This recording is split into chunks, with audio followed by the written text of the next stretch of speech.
we're playing the Cursed Forest today. I don't really remember what it's about.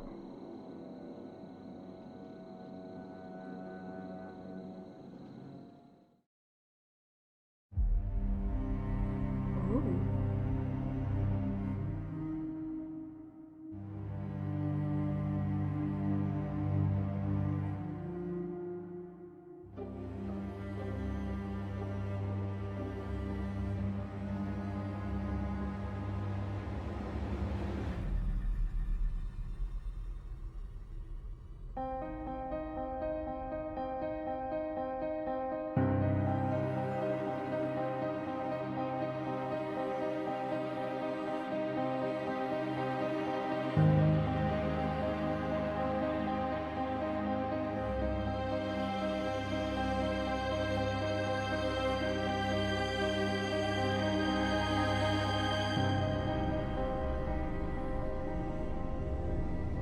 I love this art style.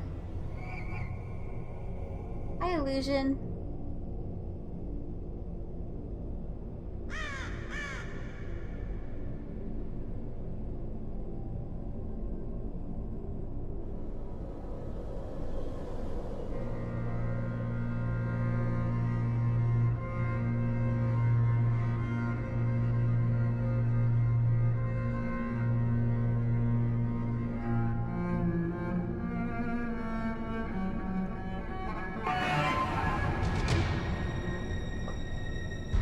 Oh.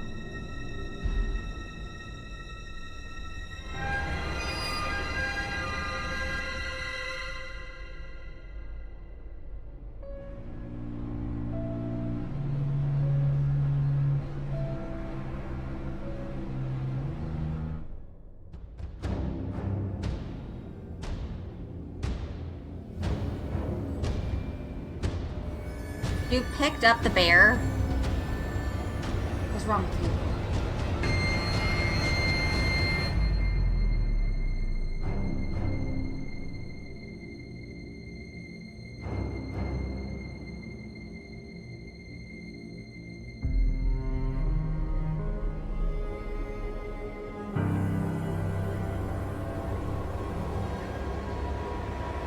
Wow. What an intro.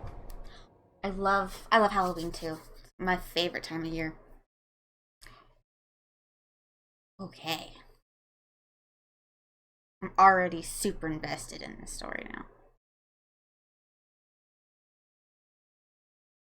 To be fair, you probably shouldn't be picking up random teddy bears in a forest. Hi, Rex. Welcome in.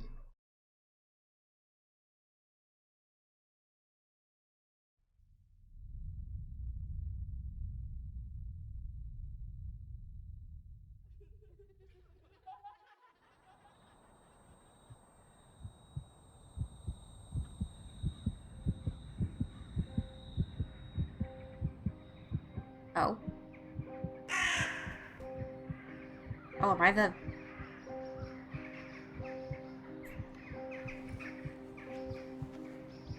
Am I the guy in the car? Truck?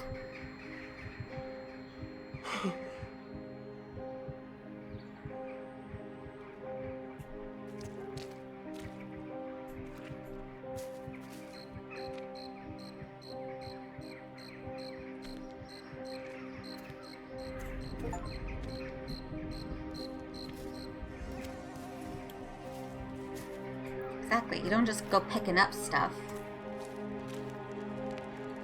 No, Rex.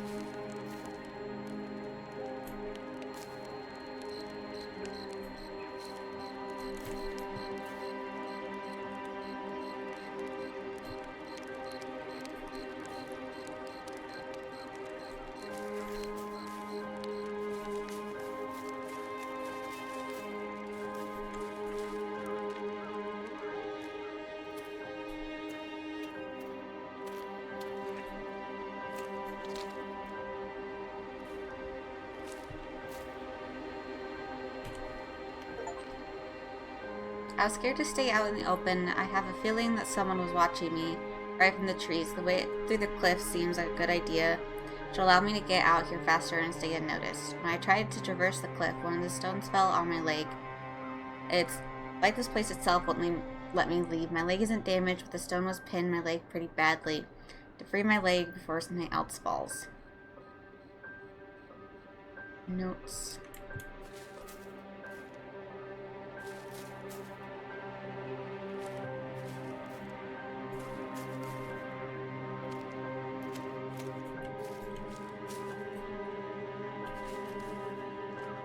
Well, then when you drive your car off the cliff, you have no one to blame but yourself. Because a ghost followed you. You picked up its teddy bear.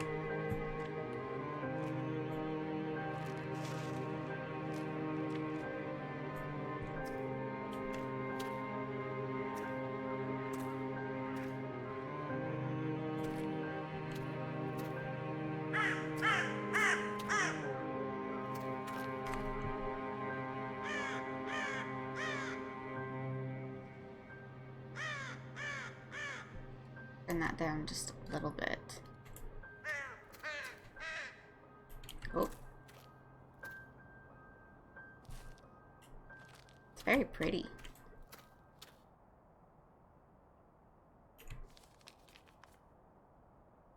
Ever since I started researching and writing about abandoned places, there's always been one in particular that I've wanted to visit. I've heard many stories about the place, everything from cars mysteriously breaking down as they try to pass through, the travelers venturing into the forest never to be seen again.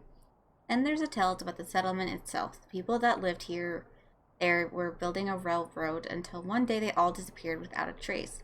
The incident has almost been forgotten now, discarded as an urban legend, a ghost story to keep children from straying too far into the woods. Now I have the opportunity to finally visit the area that we know, and who knows, maybe I'll even solve the mystery of what happened there. When I first entered the settlement, I couldn't believe how many things have been left behind, whole homes abandoned with all the family's belongings still inside. Ugh, hold on. Kind of hard to believe that these people would have left all their worldly possessions of their own free will. I feel as if every step I take leads me closer to discovering the truth.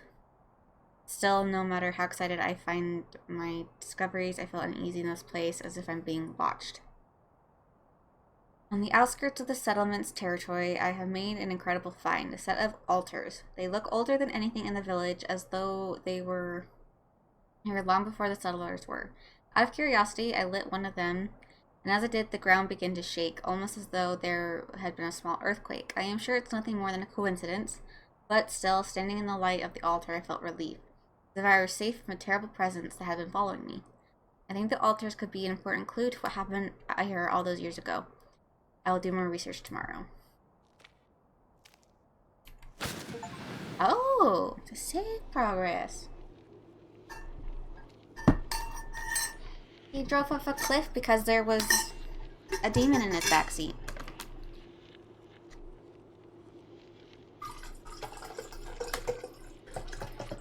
Sorry, intermission.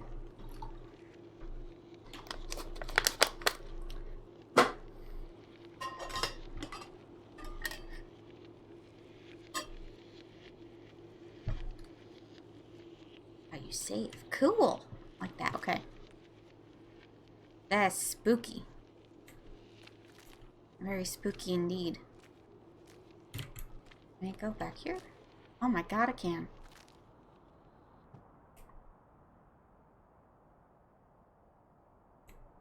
A fire over there.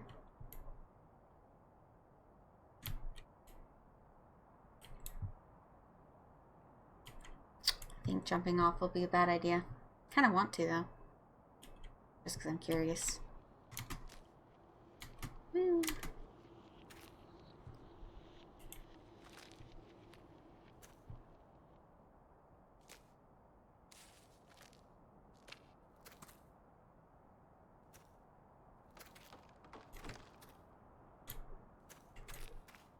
That wasn't me. So spooky.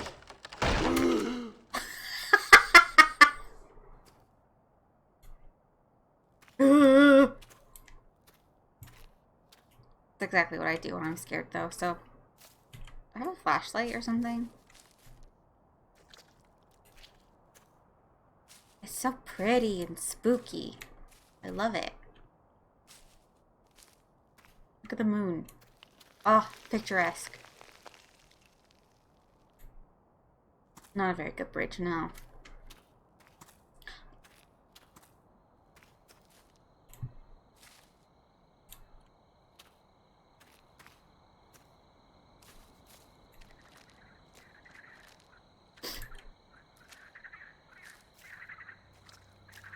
The hell creature is that?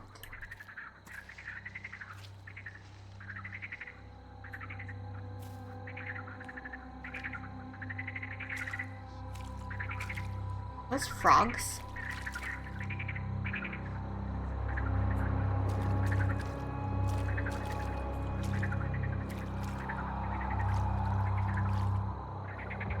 I'm just gonna get ringworm. Jump. Okay. Alright, fine, I'll get back on the path. Oh! Oh, I thought that was a person. I thought that little lamp right there was like some guy with like a hat. Is it a bird? I don't know. I've never even heard that sound before. I'm here. There's a fish monster where I just came from. A rabbit monster. And a deer monster. And a lady with a knife. And hearts. And another lady. Kind of looks like Scarecrow. And dead people. Alright.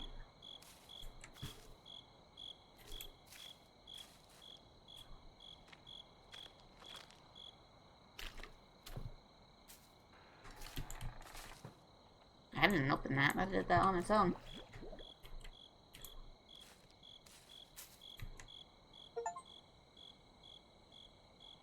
Spend time in the toilet during the first section. Oh. Got an achievement. Nice.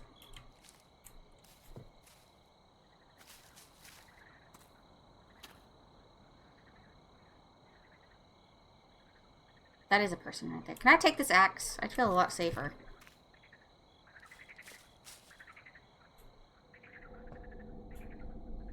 Oh, I'm walking slower.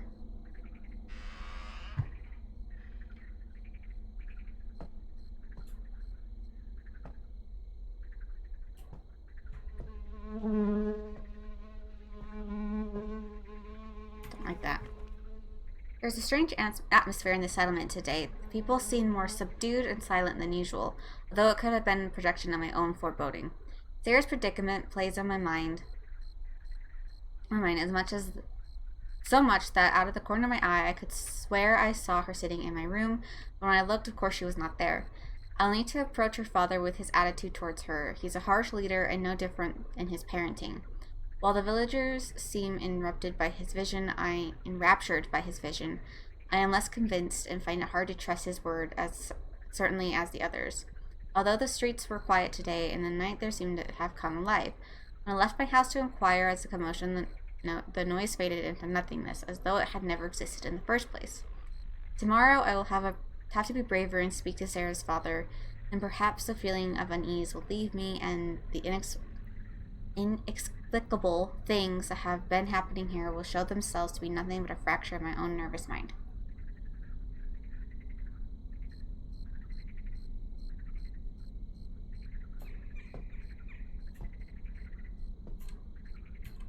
Oh. Oh!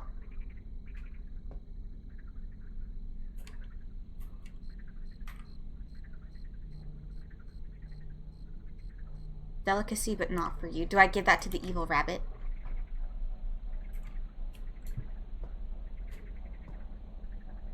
Oh, there's money.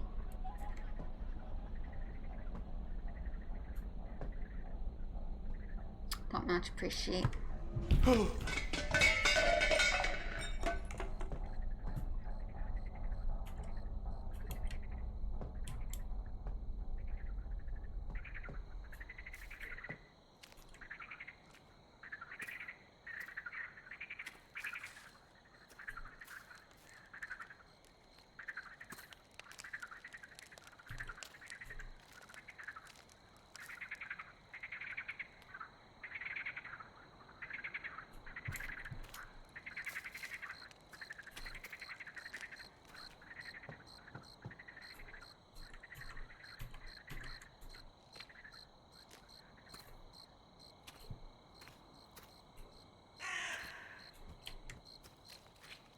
it's a graveyard.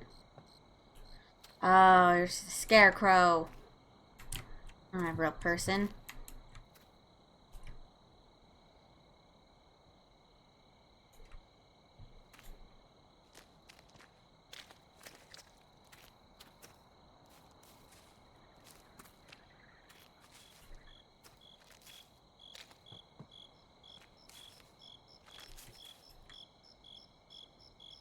Okay, so that's the house that I was just in. So if I go to the right, that's the evil rabbit. Okay. Evil rabbit.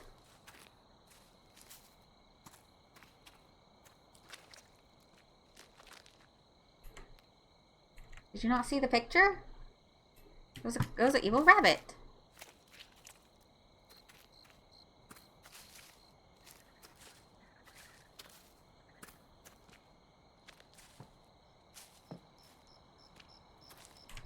See? That is a rabbit. With red eyes. He's evil. And then that's a deer. And a fish. Fish is that way.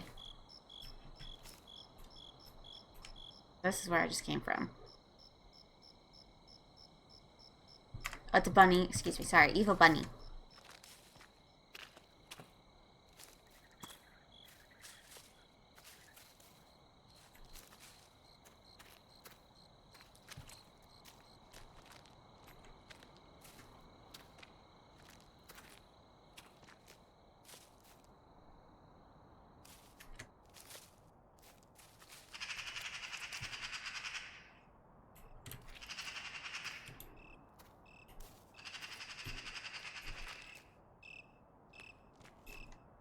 So many noises.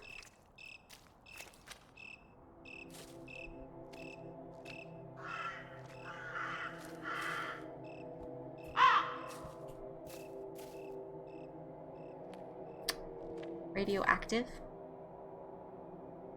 Well, they're evil. Evil Nemo and evil Bambi. My father never liked my frequent trips into the forest. As a deterrent, he used to tell me tales of feral wolves that roamed through the trees, hunting in packs and ripping apart any animal or human they encountered.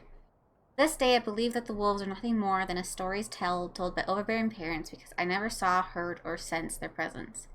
I think that's because the forest has always been a beautiful and peaceful place to me, exactly the way I imagined it from my books, not the dangerous place that I was told existed beyond the tree line. Every step I took deeper into the forest highlights its beauty, the sweet-smelling flowers, the harmony of singing birds, the squirrels that jump skittishly from one tree to another, and even the insects that keep their haven amongst their varied plants. One particular sunny day, I was walking in the forest when I heard a noise from the bushes. It was not the rustling of wind on leaves, but something lurking in the undergrowth. My mind, though normally calm amongst the trees, immediately jumped to thoughts of wolves waiting to pounce. I took a cautious step back, and as though suddenly seeing its chance to escape, a rabbit jumped from the underbrush and bolted for its hole. The next day, I returned with a carrot for the rabbit and placed it in front of its home. Within 30 minutes, it reappeared, sniffing the food cautiously and allowing me to get a better look at it. Its coat was shining, silvery gray, and around its right eye was a perfectly circular patch of black fur. In 2 weeks, it was eating out of my hand. The rabbit's bravery was short-lived. Its comfort in the presence of humans made it an easy target for the settlement hunters. None of them think animals deserve more sympathy than humans.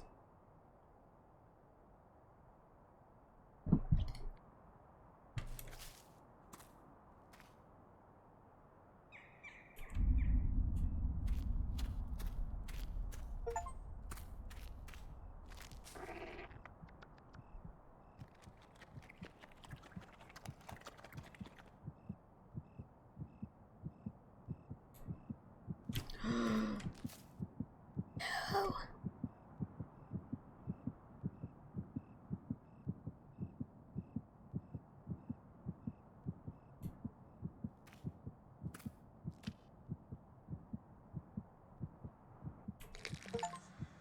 Thanks!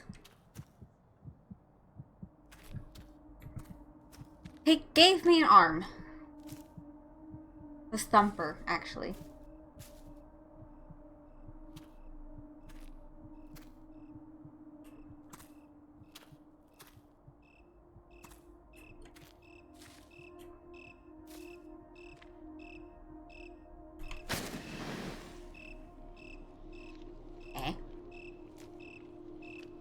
I got an arm. What do I do with the arm? Am I done there? I don't think I could go in. I don't want to go in. Make some bone broth. Excuse me, go. Yeah, okay, I can't go in there. Okay.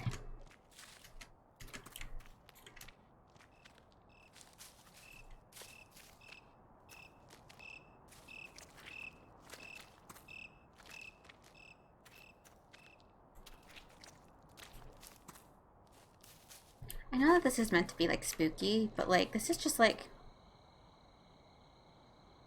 really comforting. Like the autumn leaves and like the fog, like I don't know, it's really nice to me. There's a hat. So a ritual element. It's very gorgeous. I'm like, oh, the moon. So pretty. Alright, well, let's go see Bambi, I guess.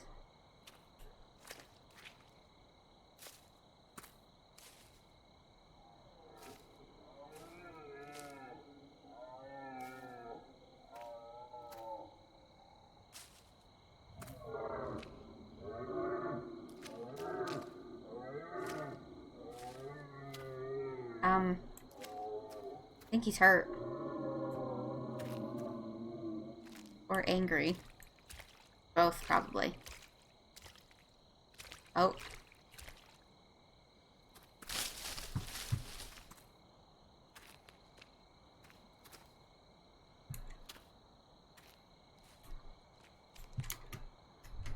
Hello?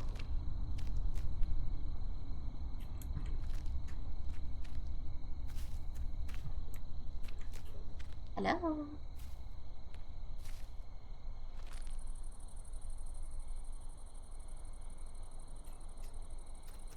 Just go right, I guess.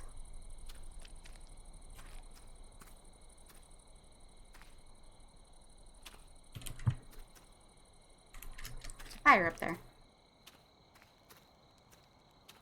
That's a good sign, surely.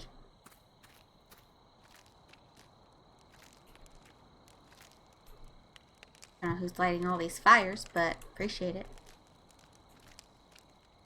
Oh, and there's a save.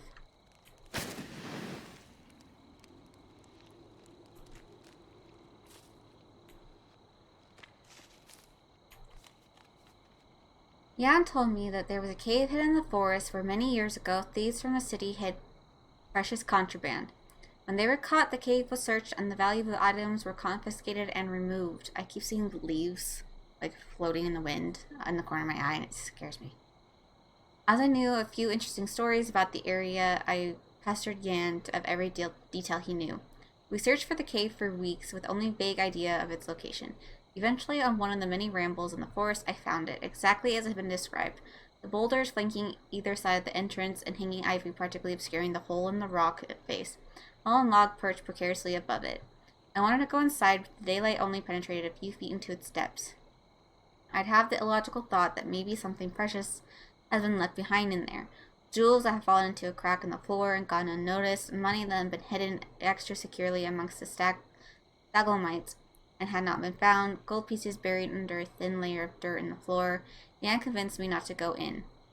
The ground was slippery and uneven, and without light to guide our way, we could get lost in a branching tunnel. I have never returned to explore. I think that's for the best. If I have entered the cave, it would have been empty and only filled with disappointment. Since I never went back, in my mind it remains an untouched cavern filled with riches, a room of lost glittering treasure, and a precious memory. I feel like I should go back, because this seems like it's... I haven't seen the fish yet.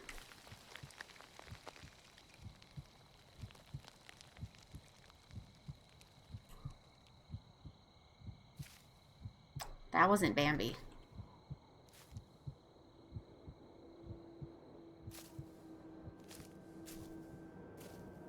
I don't know. Could have been Bigfoot.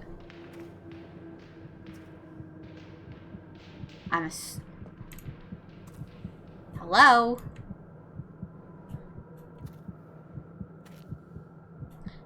I feel like I'm progressing the story a little too far. Maybe. Okay, well.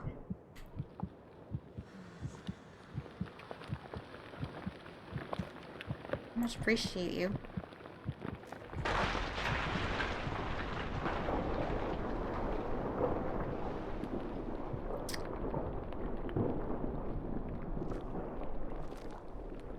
Well.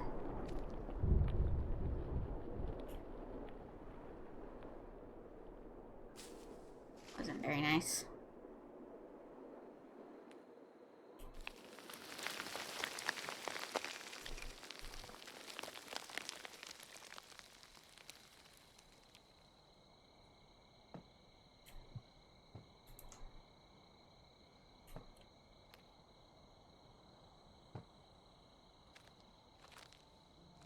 Surprisingly, my legs are fine. Yeah.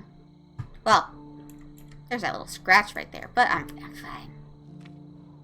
That's from the car accident, not... That's where the thingy ran. One of these paths. I don't like that.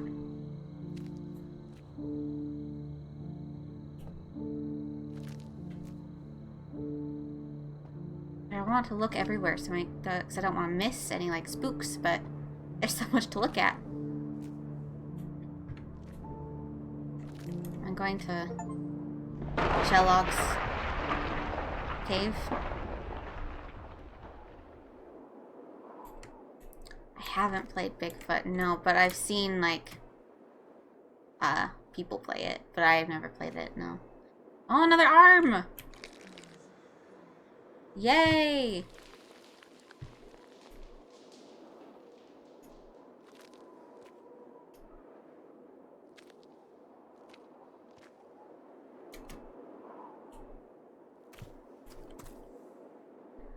Got 2 arms now. More bone soup, hell yeah! I'll put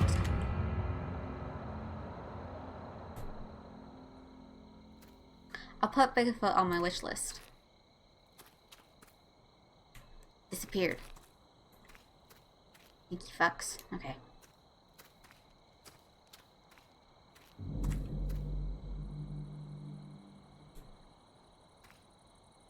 It's happening more often now. Don't much appreciate it.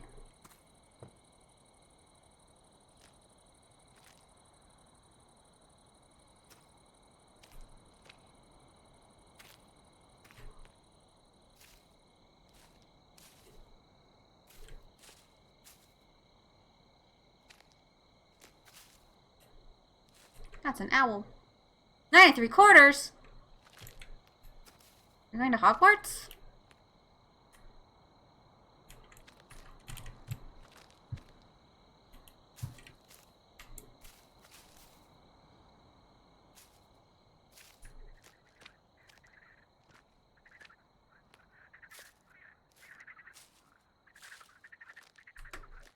Is that its way of telling me to, like, run into the wall?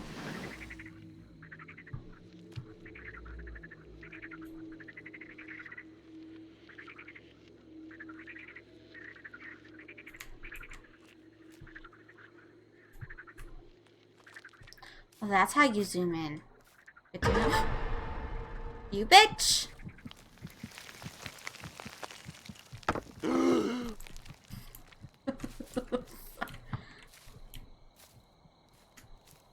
Just run into the wall. It worked! Alright,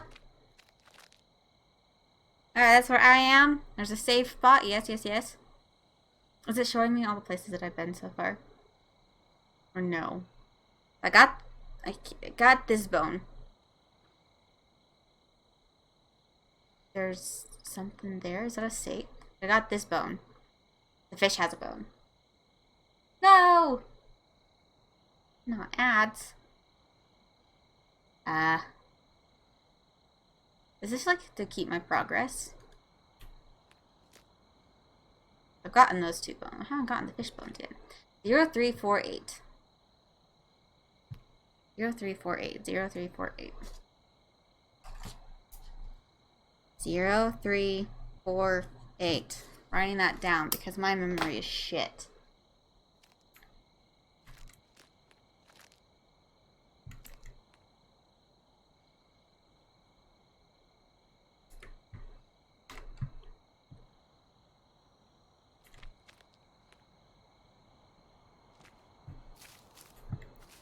I'm actually quite happy that that worked. I was not thinking it would work.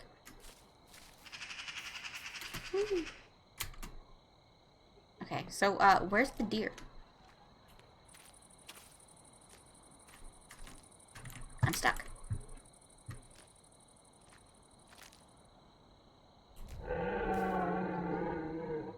There it is.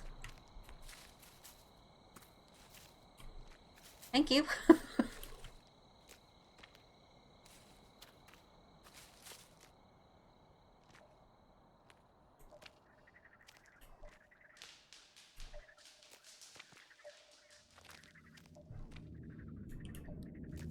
Very nice. See, look, he's evil. Look at those eyebrows. That's an evil Bambi. And he's also frowning. Evil. While I was out walking in the forest, I came across a magnificent deer. His antlers were so big that his head bowed, and I took them for fallen tree limbs. If only I had brought my gun, he would have made an excellent trophy, but tomorrow I will return to the same place and search for him. That's how he feels about that.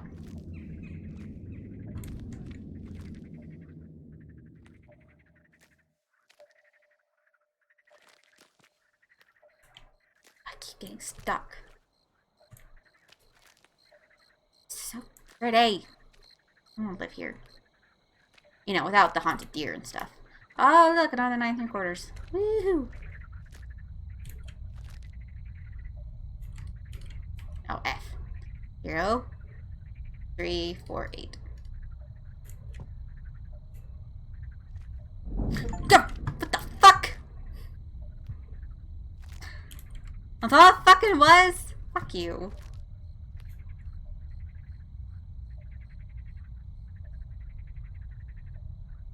That didn't have the right to be that scary. Fuck you.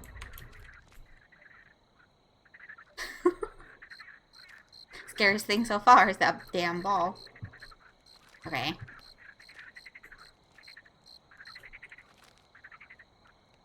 Is this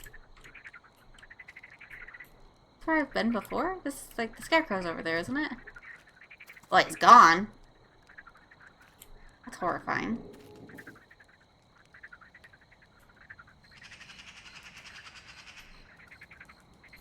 I was like, is there something going on in the house? There is indeed something going on in the house.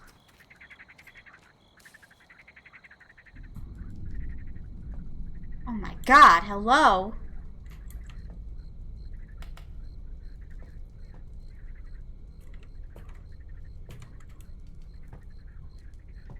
Can I have that knife, please?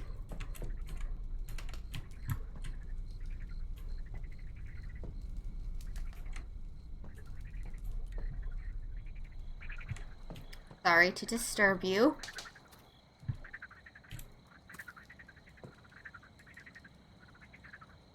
It's like flickering in and out of existence.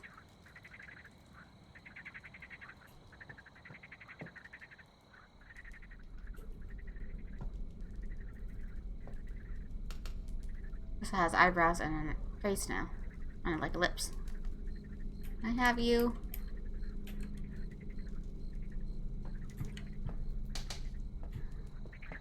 Fine, okay,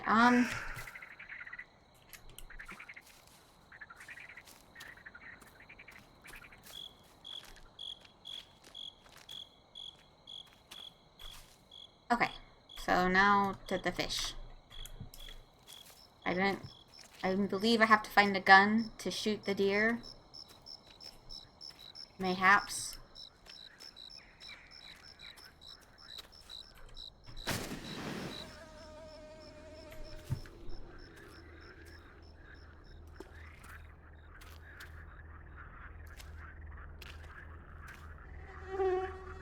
Frog, you're jumping through.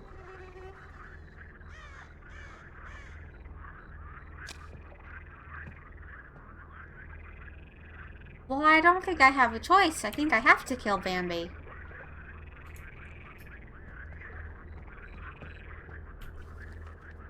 When I was younger, an older boy told me a story about a creature that lived in the lake. He swore that while out walking, he was looking towards the distant shoreline and saw a red glow softly radiating from within the water. The boy took off his shoes and cautiously waded inward to get a better view, but as he got closer, it rapidly started towards him. Startled, he backed out of the water to the safety of land. Emerging from the spot he had just occupied, the boy glimpsed bright red scales, a shark-like jaw, and rows of ragged, sharp teeth.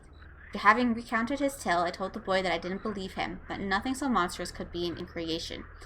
In response, he retrieved from his bag an old book, flipping to a well-thumbed page that showed a hand-drawn picture of a grotesque-looking catfish.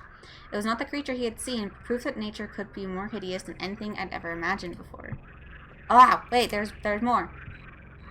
Fluffy friend.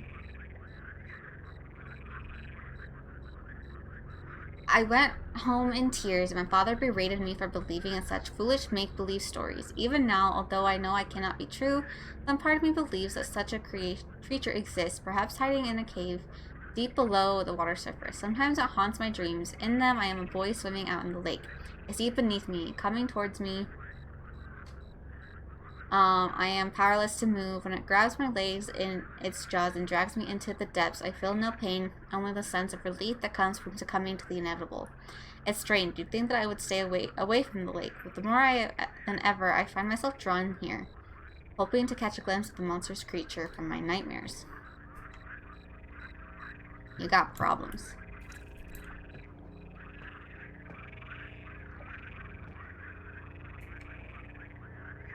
I don't want to. Oh, I hate it. Oh my god, I hate it. Oh my god.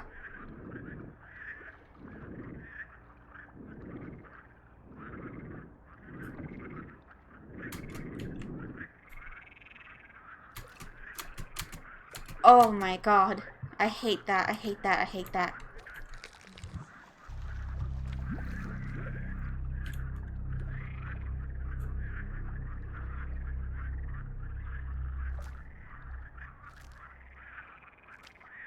I don't want to.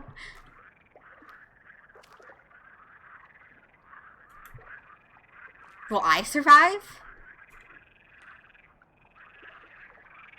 Do I go back or do I go that way?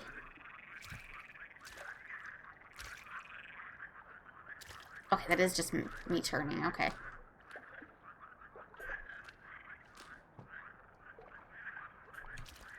I don't want to.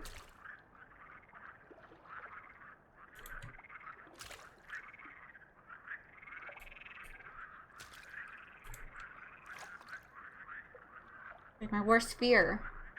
It's a catfish with. Ah!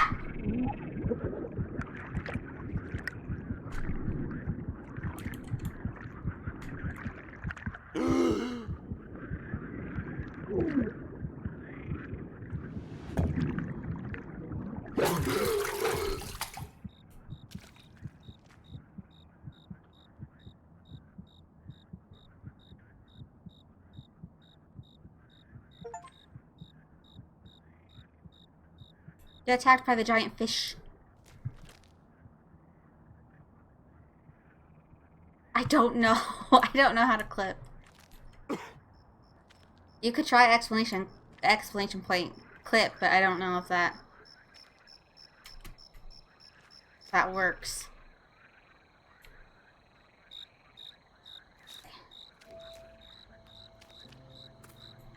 Holy hell.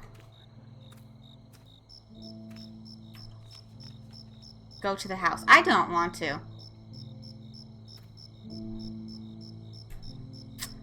I don't know how to clip. I'm sorry. I wish I knew. It would make it a lot easier, but I don't know how. Okay, stop sprinting. Too much going on. Oh my god. Oh, the axe. Oh, you're an axe. That's rude. You got something in your eye.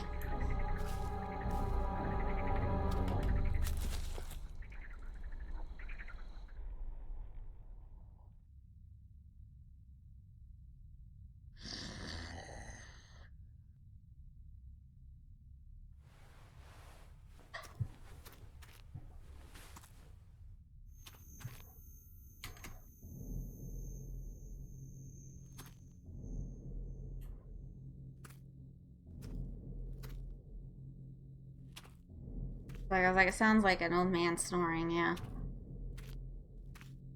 I literally can't see anything. I can see my legs. I'm just gonna keep walking. Okay. Oh.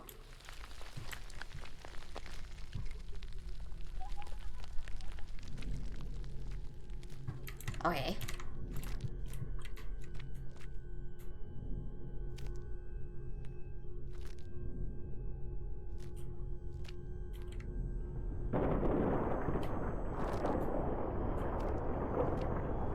I hope you know I don't have a full body. I only have, 2 arms and a pelvis. I never killed the deer either.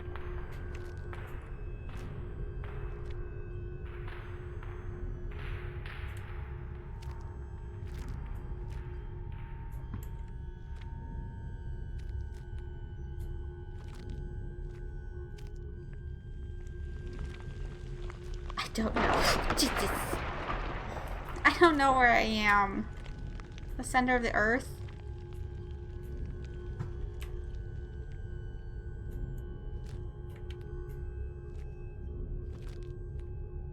The devil. That's a devil. And everyone's dead. That's what happens when you summon the devil. They tend to die.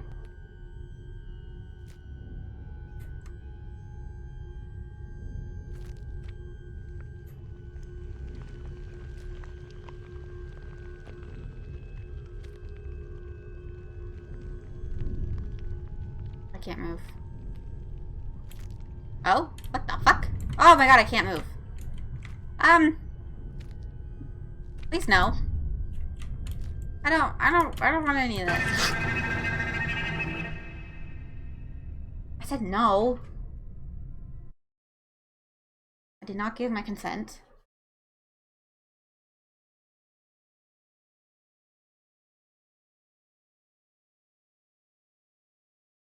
Yep, cancel them. I did not give consent.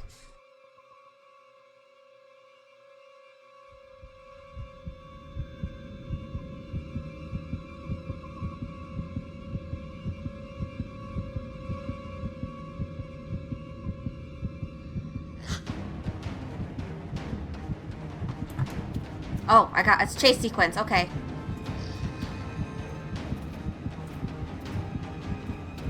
Go towards the light, yep, that's exactly what you're...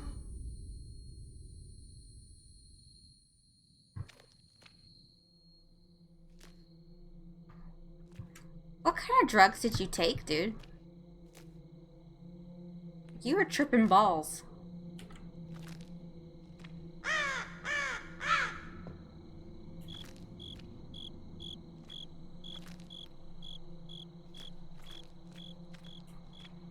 I mean, I don't know. Again, this is stunning. If heaven looked like this, I'd be fine with it. You know, without the spooky, scary demons chasing me, because that kind of defeats the purpose of heaven. But I'll be chill with this.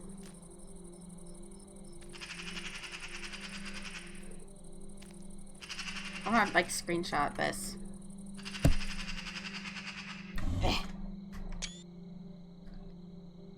Make that like my new screensaver or something. It's gorgeous. Literally everything. Stunning.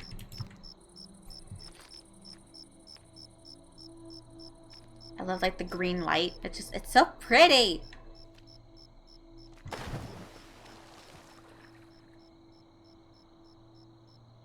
The demon just went for a bath.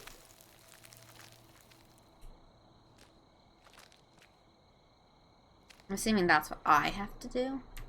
I don't know why I'm trusting this thing to be telling me correct things to do. For all I know, I'm gonna jump into a hard rock and crack my skull open. But they even made a diving board. Oh.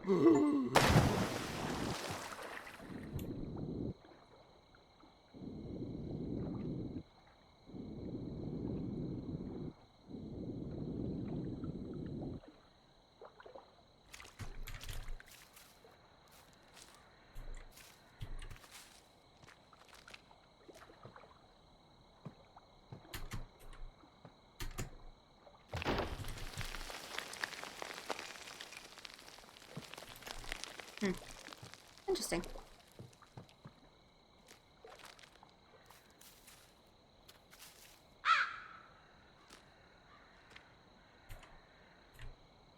That's someone drowning. Well, that's not my business. Where am I? I don't know. There are more of these curious altars scattered around. When lit, the fire gives off a warm glow, and the power within them sparks to life, as though the ignited flames release something within them. It sounds strange, but standing in the flicker light fills me with a sense of power. Even though I am trapped in this terrible place, for a moment I feel safe. I believe the altar's energies are interconnected and grow stronger with each lit flame. I cannot stay. The longer I reside within this forest, the more terrible it becomes. And time is running out. Every moment this place is changing and adapting to my presence. It feels as though I am sitting in a pot of water that is slowly beginning brought to a boil.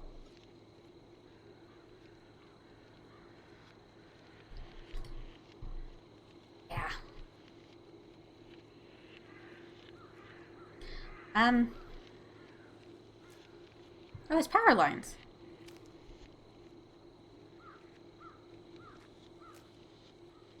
Which way do I go? What does this say? Alright, that's me. That's where I just fell in. There is someone drowning and being held upside down.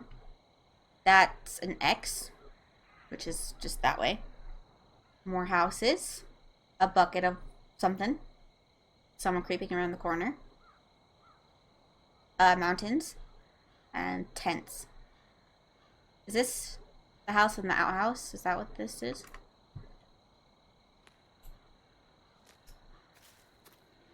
Well, I'll go this way. I'm gonna stop sprinting so I can enjoy the atmosphere.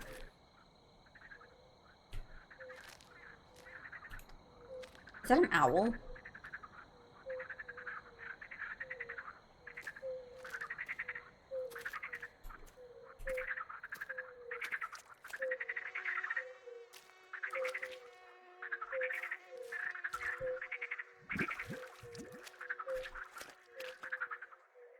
Very unsettling.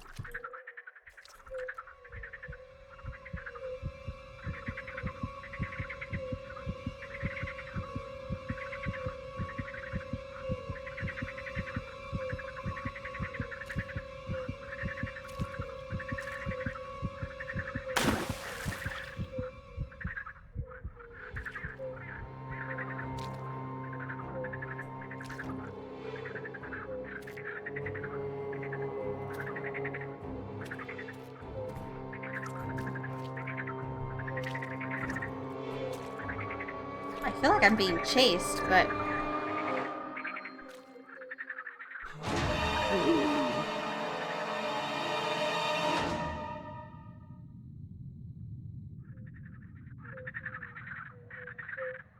I was being chased. I'm upside down. Maybe it's supposed to happen. I don't know. I can't control where I'm looking.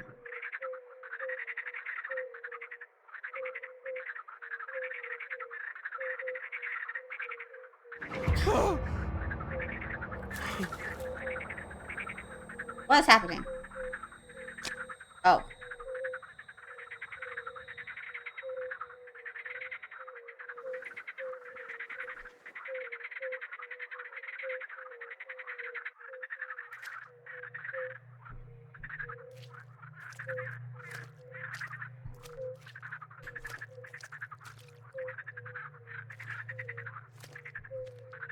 Leg bone. 4 out of 6. I have lived here all my life, playing in the fields under the watchful eye of the scarecrows. My neighbor's an old man whose name I do not recall. I used to spend a lot of time in his garden. He was a settler with a violent skin condition that meant most of his life was spent alone and away from the comfort of others. As he sowed his small plot of land, he spoke in hushed tones to a scarecrow. I began to notice that the other villagers purposely looked away when he did this. One day, passing the old man conversing with the straw one, I grew suddenly bold. Do you believe the scarecrow will speak back? I asked. Not wise to say such things, little girl. A scarecrow cannot talk, he smiled darkly. However, the same cannot be said to what is living inside it. It grows stronger every day, and as it waits, it watches. Nothing can stop it. I suggest that you don't try to stand in its way. His face grew suddenly ashen, and he spoke again to the scarecrow. No, I didn't. She's harmless. She won't tell anyone. Will you? He grew more and more frantic, his hands reaching out to grab me, and begged me to keep a secret that I didn't understand. I ran. The next day, the old man was found dead. His garden quickly started to rot, as though the land had been poisoned. Soon after, I contracted a dreadful fever. As I lay awake, tossing and turning, I looked out the window and I saw the scarecrow pressed up against the glass. I hid under the covers and eventually fell into a restless sleep. When I woke up, he was gone, but from that point on, I have always felt his eyes watching me from the fields. He helps me follow everyone. Mr. Strawhead is a very good friend. Why you hang him upside down then, if he's such a good friend?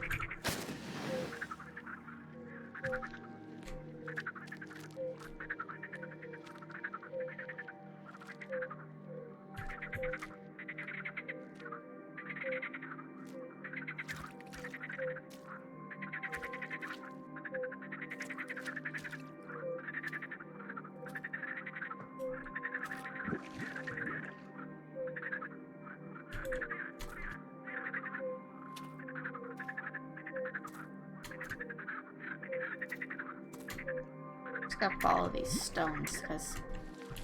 Ah!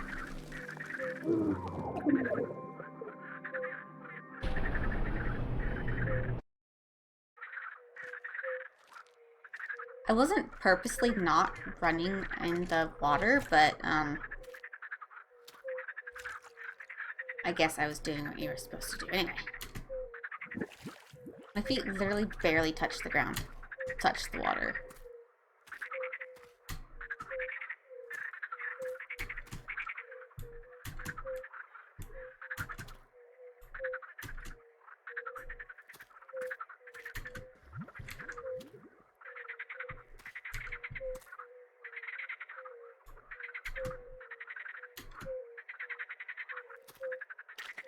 Love Little Nightmares. It's such a good game.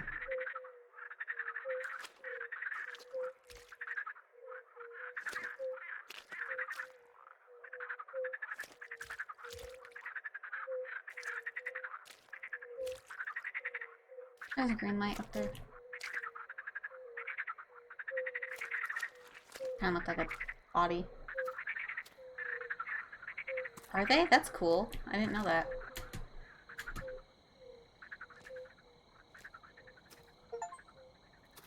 Get out of the swamp.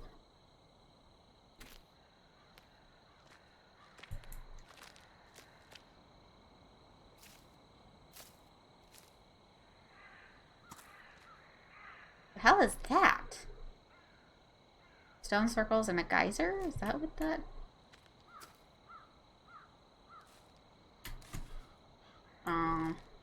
That sucks. Okay.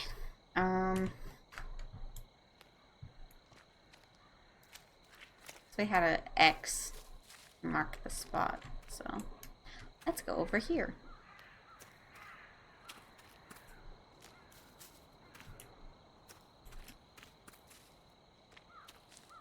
Nope, nothing there. Okay.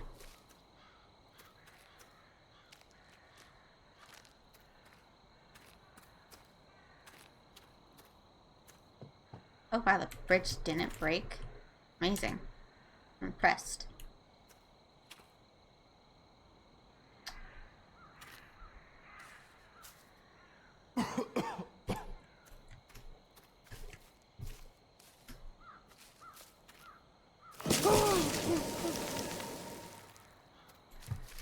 Don't go there. That's a bad idea. I figured, but I wanted to see what would happen. What the fuck is that? She's angry.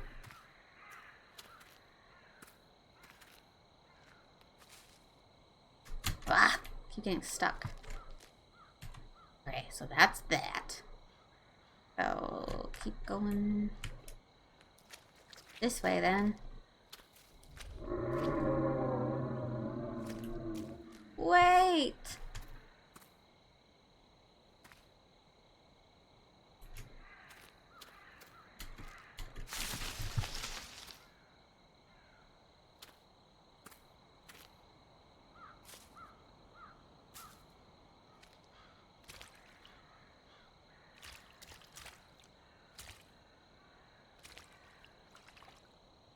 Nothing.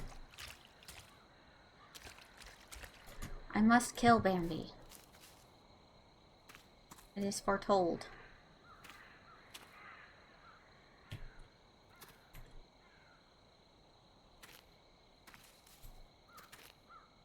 I kind of want to climb up there. I'm pretty sure the path connects.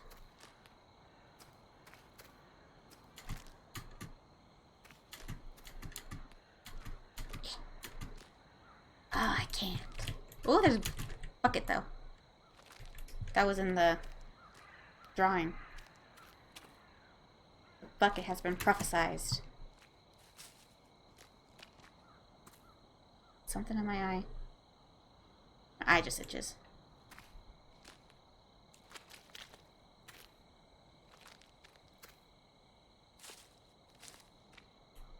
What are you?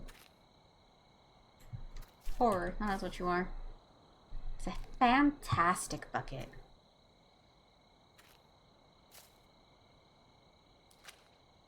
Oh, it saved. Oh no.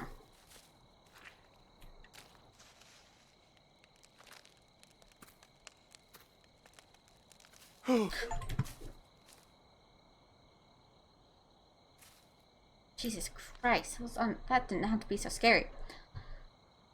Our leader asked me not to touch him. He said he was making him disappear. The making him disappear would evoke unwanted attention.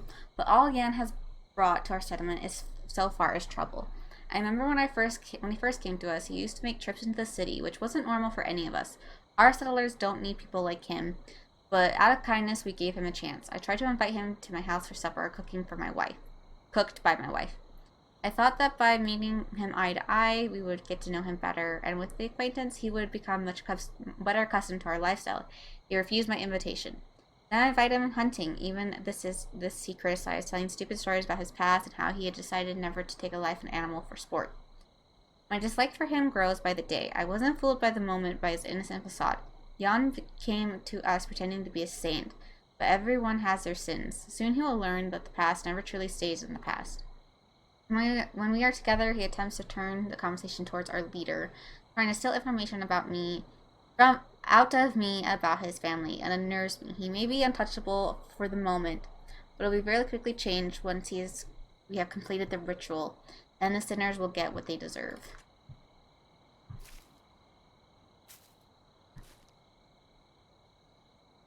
There's a boot. There's a fence in my boot.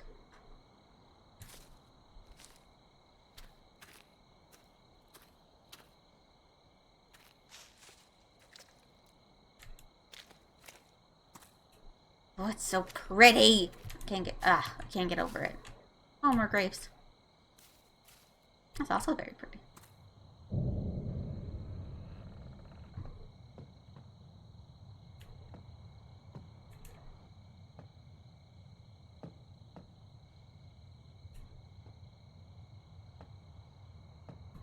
Well, then I want to explore because that's going to continue the story, I'm sure.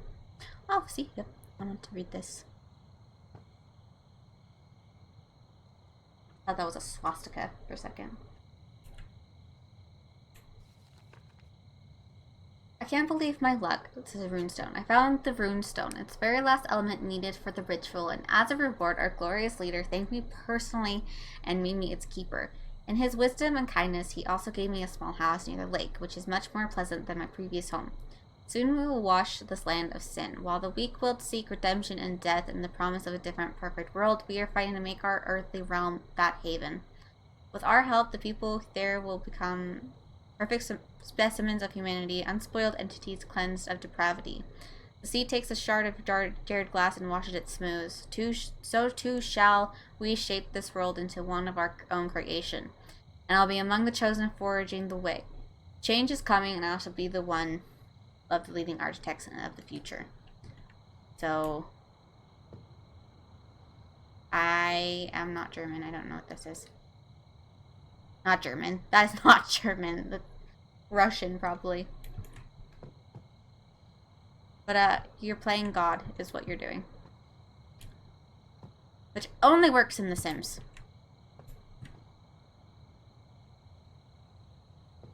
I don't want to take it. Something bad's gonna happen.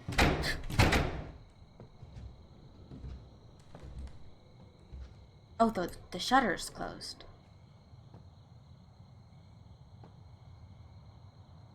There's something upstairs. Unnecessary, I say.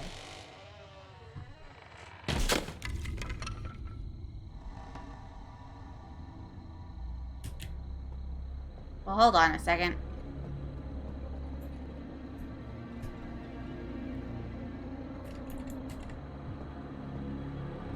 What do I do?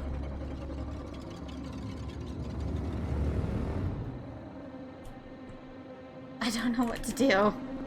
Am I supposed to do anything? Oh. Yep. Ah! Oh, I hit F. Apologize.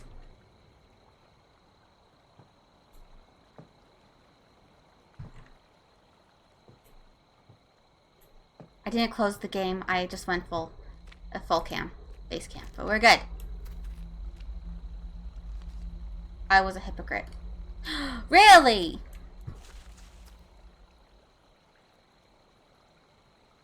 That's what you awoken. I thought you can still see the smoke that it is. I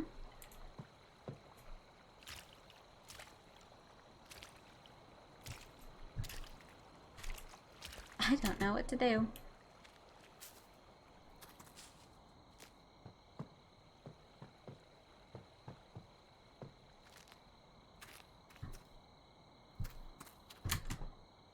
I'm gonna go this way. We're not gonna. I'm scared. I don't know what to do. Ah!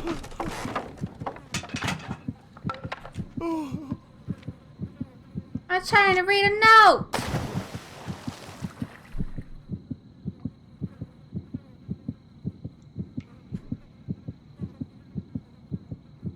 Fuck you. Into poop water? Why? Are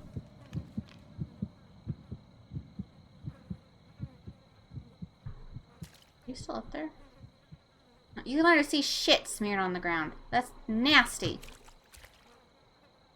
And paper for some reason. Okay, map? No. Fine. I've tried, but I can't easily escape this place. That's why, for now, I'm giving up attempting to leave. Instead, I'll continue to research and solve the mysteries of what happened here. The shadows of the past cover this land like a suffocating lead blanket woven of pain and suffering. Time here moves cryptically in circles, the past and present merging to show unspeakable horrors. And amongst the trees, you can hear voices of the past calling to you. I think I'm connected, or perhaps tethered to this place.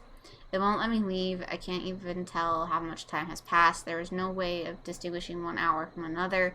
This forest is sucking the life from me. I need to find a way out of here, or this place is going to kill me. The madness around me is blended reality and nightmare into one hellish existence. I need to hold on to myself and write down any useful information so I don't miss a thing. I hope that what I find will help the next person trapped here, and he will inform the world of my efforts. I don't want to die nameless. Oh, I'm glad you're enjoying it.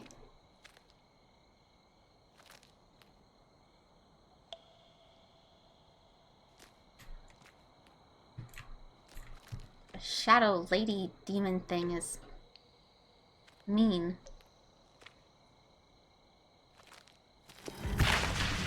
I'm sorry.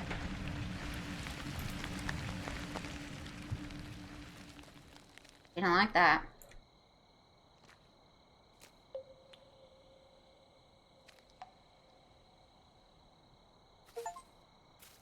Solve the toilet mystery.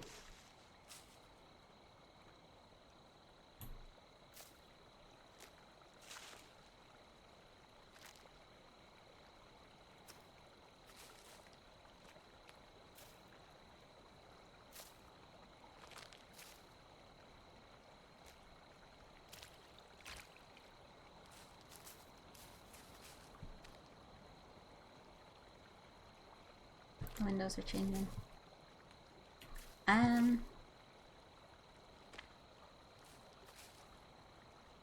Holy shit! That scared the fuck out of that frog.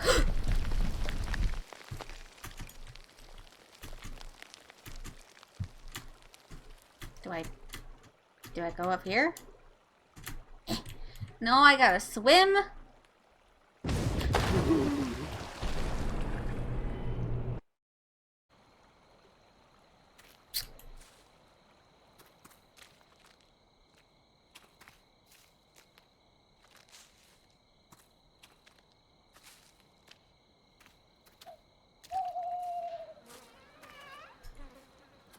I just don't do that.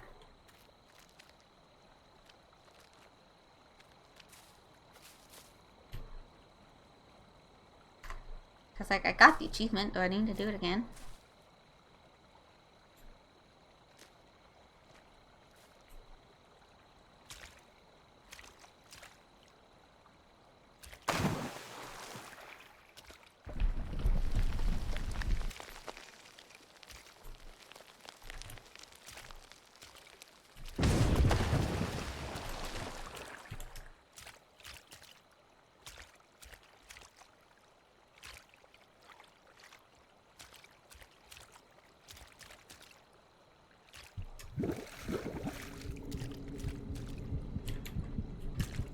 Ah! I don't know what the hell this is, but I don't think it's good. Oh, hi!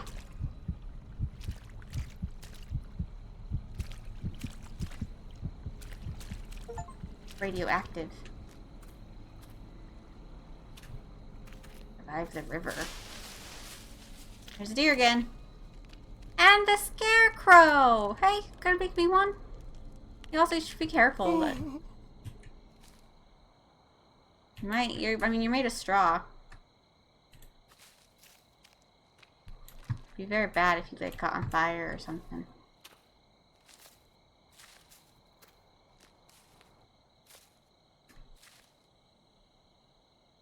I know, I'm sorry. I had to put it out with my legs. Apologies. Tourist note. 21st of October. Hey! That's today! What are the odds? I spent all month cramped in my small room with a soldering iron working on my radio receiver. The last student project doesn't have to be submitted until April, so I'm way ahead, which is why I agreed to go camping with some friends. We're all from the city, so taking a vacation outdoors should have been an unforgettable trip. Hopefully with all the right reasons. Yuri, I think is how you pronounce that, says that he has found an interesting place to set up camp, so everything is ready and I better start packing for a meeting with nature. The 25th of October. It's the first day of the trip and we've already failed. We couldn't buy any booze in the shop. The seller said we were too young. We had no choice but to awkwardly buy a bunch of lemonade. Luckily, Semyon brought a huge flask with him. That should make the lemonade more interesting. 26th of October. We made camp and set up a campfire, and before that went to wet our feet in the river. After so many hours in a small car, it was great to be out in nature.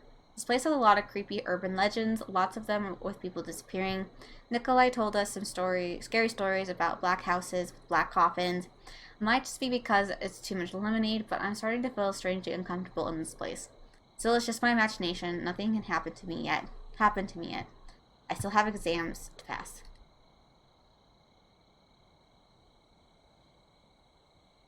27th of October. I don't know how to pronounce these names. Lumila, Rustim, and Zenada drank way too much. They covered a beautiful looking stone monument in empty lemonade bottles. I think the students from our archaeological club would die for a chance to see this thing. It looks like a real ancient altar. The forest itself is incredibly dense. I almost broke my neck tripping over some roots. I swear the trees are doing it on purpose. Is that why I keep getting stuck? In the evening, we found a weird ladder leading somewhere, but we're all so exhausted that we decided to explore it later. 28th of October. I thought this trip would be the perfect time to tell Ludmilla about my feelings for her, but of course Rustin hasn't let me get a moment alone with her. It's so typical of him. He seems to get any girl he wants, and the moment any of us show interest, he claims them for himself. I didn't want him on this trip with us. He always ruins everything. He's a good friend to Yuri, though, so I couldn't tell anyone about how I feel. 29th of October. How many people are in this trip? Good God. I don't even know this many people. Let alone like this many people. Gregory came back from his walk in the forest absolutely frantic and panicking. He said that he'd seen a ferocious-looking creature behind the trees with glowing eyes. Rustin tried to laugh it off. He told Gregory that he must have drunk too much. Rustin, being the huge show-off that he is, has gone into the forest to look for it. The girl tried to stop him, but he had his mind set on being a hero. I can't believe this is happening. It happened all so fast. Rustin came back. He was covered in blood. He was crawling towards us, screaming for us to run. Everybody run as fast as they could from our camp, but it was so stupid. The nearest city is 100 kilometers from here. We are all separated, and now I'm alone and lost in this awful place. I'm leaving these notes dotted around like breadcrumbs, hoping that the rescue group will find them. Please don't give up searching for us. I'm trying to stay hopeful, but I don't know if I can survive this nightmare. Why did we come here? That's so sad. Oh, this is where they left the lemonade bottles. Is he looking at me now? He is! I'm sorry! I didn't mean to.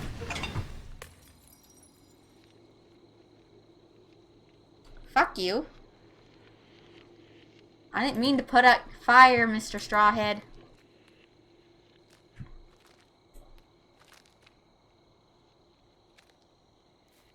It was an accident. I burned myself quite horribly on it, if that makes you feel better. Did you eat your hot dog? Oh no, it's right there. What happened to your mouth? You got rid of it? This is their campsite! Obviously.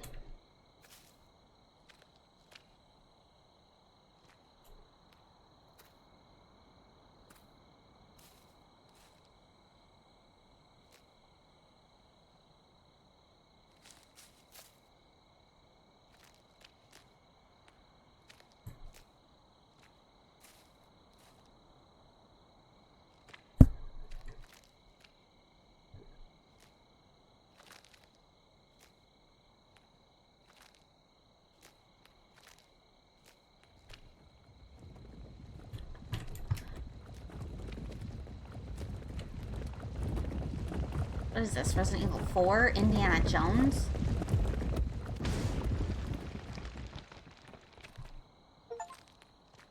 Provide the treacherous encounter with a boulder.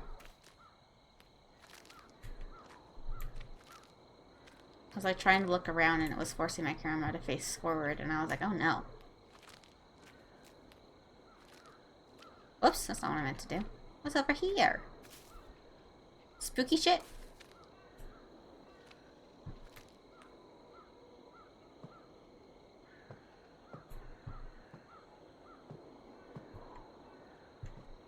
I'm lost.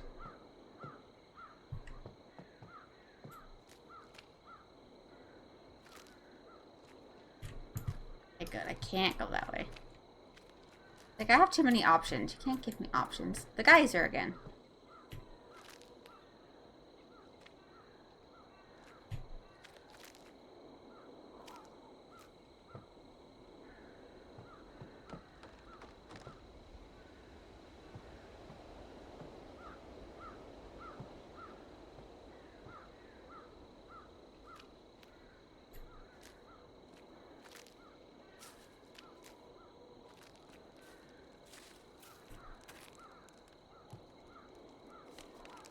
Ruin. I found an old ruin which offers some clues as to events which transpired here. The territory around it is littered with dangerous traps, and now I know why. It appears to be a place of sacrifice. Despite all my years of experience, I have to wonder how this kind of ancient place has remained unknown to us for so long. Whilst exploring the region, I haven't found any indication that the sacrificial ritual was connected to any particular religion or satanic following, which makes the purpose of the sacrifice itself even more obscure and enigmatic. My experience investigating cults and zealous fanatics has consistently found a pattern of erratic disorganization, with followers living poorly and with the hierarchy fragile, in contrast to the ones seem to have been somewhat stable, which I believe is why they are able to remain self-sufficient and secluded. The clan's framework suggests that the followers were not recruited but indoctrinated from birth, with perhaps no experience or even knowledge of the outside world, creating strong bonds and familiar ties between members. Despite this place's sinister feel, the mystery of these people carries me along. And deep within me, I wonder if I might uncover something more than just a history of events that have taken place here. When I finish this investigation, my legacy will be forever remembered in history as a researcher who uncovered the secrets of such an arcane place. Era, explorer, people.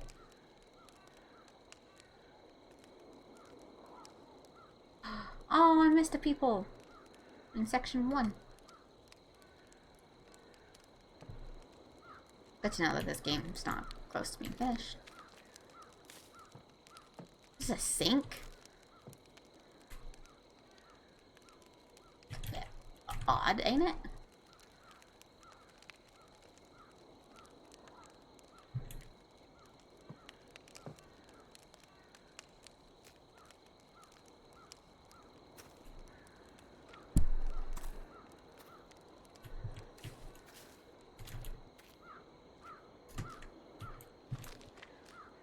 Hold on. I don't know if I can go back. Okay, I can. I'm curious as to what's up here. Oh, it's just a save. Any notes? There's the geyser again. People are worshipping it now.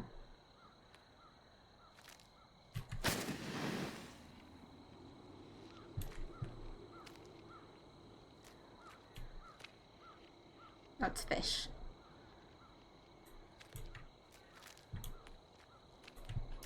Okay.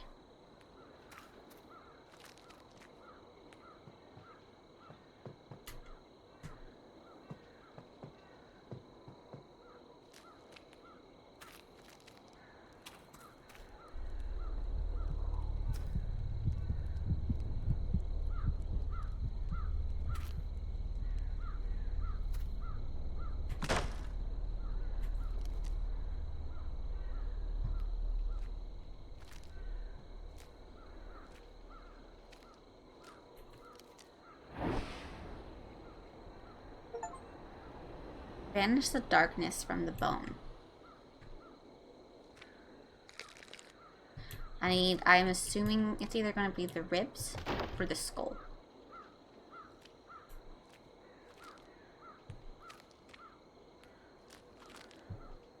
Oh, there's the bucket again.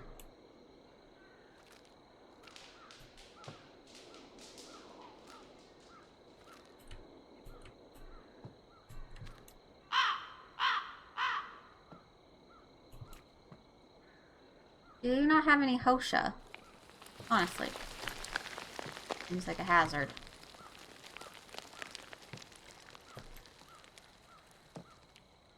Can I not take one of those sticks with me and just... Hey, it's you again. Hi.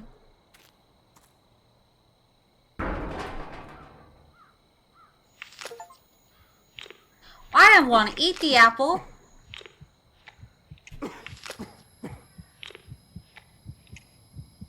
Clearly poisoned. These apples are poisoned. Okay,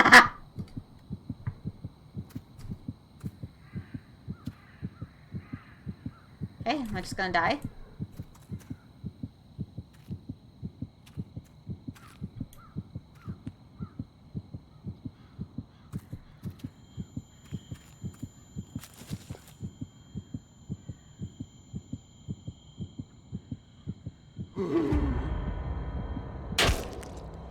Okay.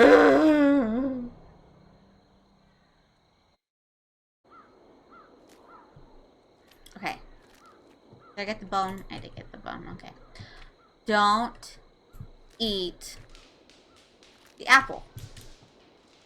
I know, right? It wasn't even the poison apple that killed us. It just whacked us over the head with the bucket.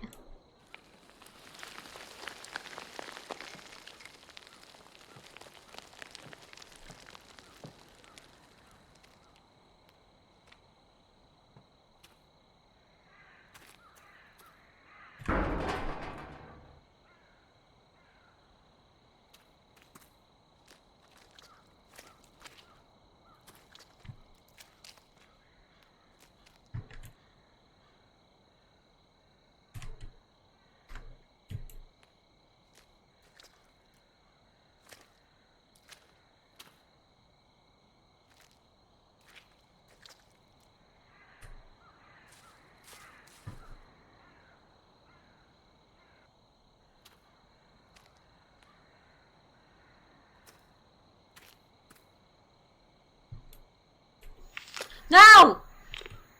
How is that? An apple.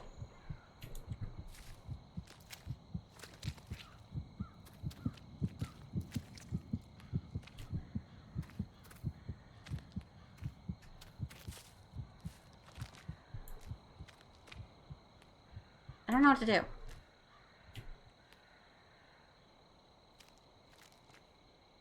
Eating the apples don't do anything, but that's the only new thing. Maybe now I can go up this way? Towards the smoke that almost killed me?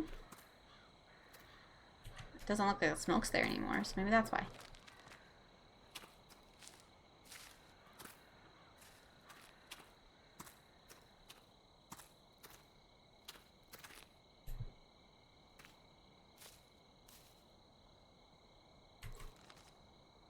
I am so lonely up here. I hit my microphone. Sorry if that was loud. Sometimes I find a toy to play with, and for a while my boredom is subdued. Together we play games to test their worth. They lie, cheat, betray, and do anything to satisfy their own desires. They think of nothing but greed and cowardice. And it makes them so much fun to play with, but my toys are fragile and my games are always seem to break them. Then I am alone again. One day a stronger toy will come, then the real fun shall start. Am I the stronger toy? It's the damn teddy bear! That you got me into this damn situation. Can I get up there? Or...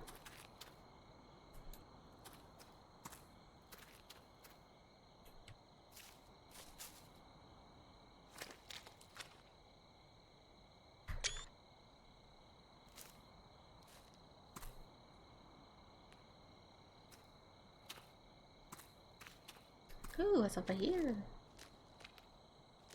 Nothing.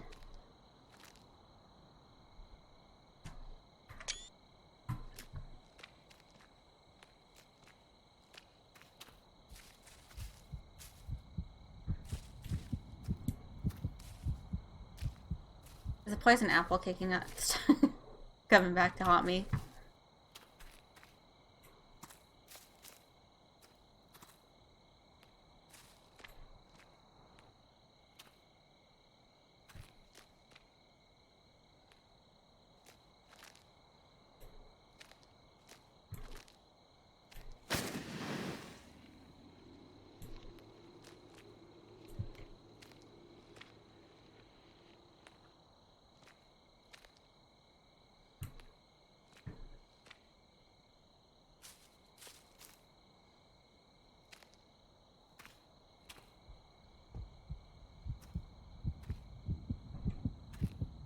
Like Dead by Daylight. Oh! Hi, Bambi!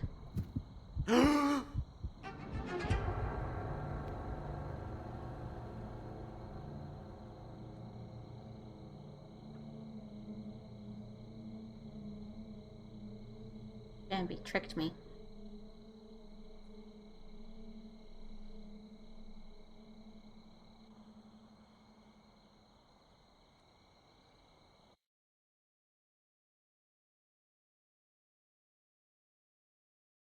think Bambi's safe for now. Kinda got, I think impaled? I'm not sure.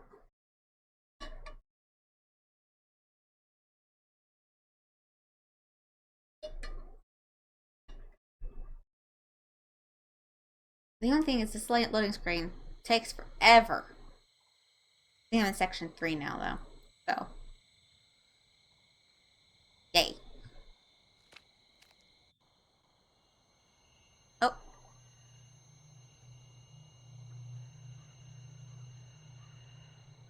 Oh my god. He's flying. What the fuck? Or am I looking at it? Was I like, oh my god? Or was it flying?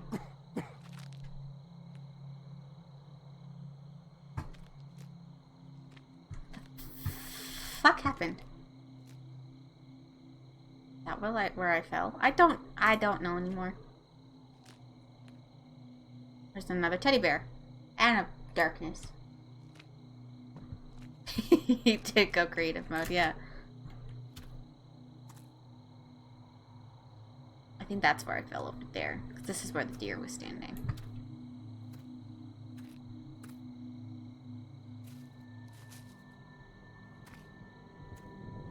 No! Teddy! Oh, shit!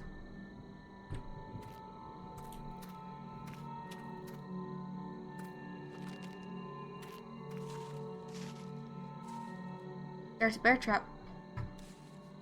Trapper? Hey, it's the scarecrow still there. Good to know. Strawhead still going strong. Okay, I can't go this way.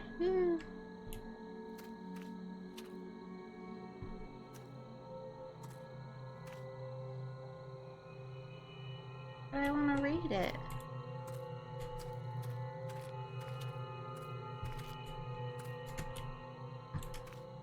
Come on, give me the note. I want it. Running start. Wah! Oh, I almost grabbed it actually. I forgot that I have to F, but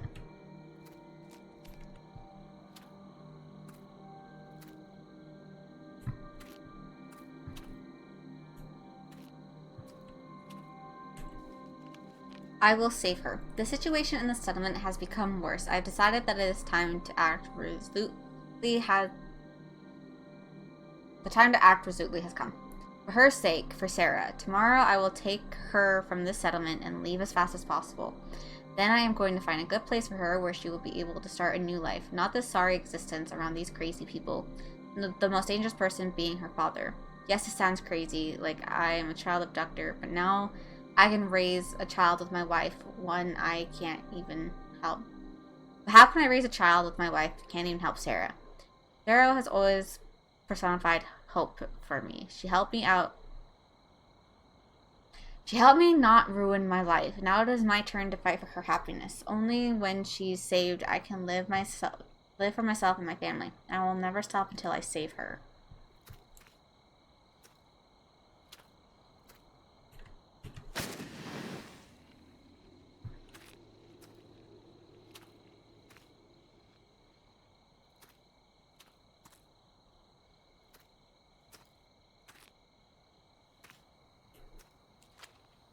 Is this something like the Baba Yaga?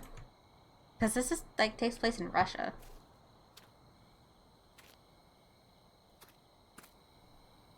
I don't know a whole lot about the Baba Yaga, but but what did Teddy say? He had a note.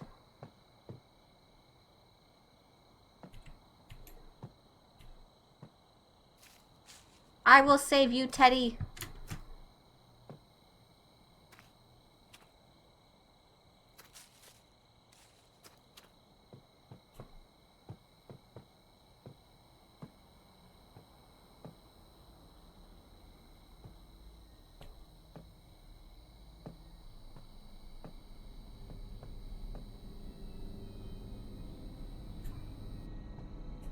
That's so subtle. Oh, hello!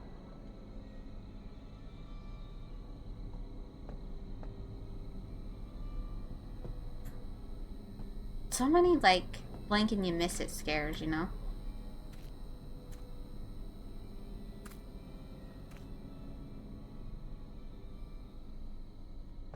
Oh. See?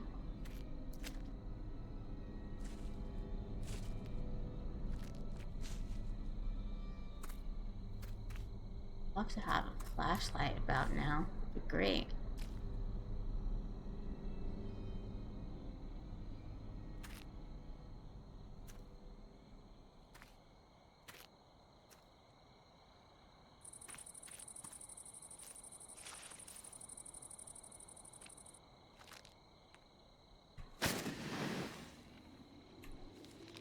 While I was researching this place, drawings on the wall, I found strange drawings on the wall. It seems that these drawings tell a story about an unknown force that revealed information about a secret ritual to the humans that lived there many centuries ago. In this ritual, except the rune stones and other preparations, human sacrifice took the biggest role. It was kind of a trade. The sacrifice requires a pure soul, and though this, oh, they're going to sacrifice Sarah, weren't they? In all this ritual, people would receive a blessing of sacred knowledge in return. But there is an important rule: the offering must desire to sacrifice their soul for the other people's sake. It's forbidden to make the ritual be by force against the sacrifice's own will. It would open a way to an evil spirit that despises humankind and could easily manipulate their weaknesses. It seems that this rule was broken. Must have some reverse ritual that will banish the evil spirit from a world before it becomes too strong.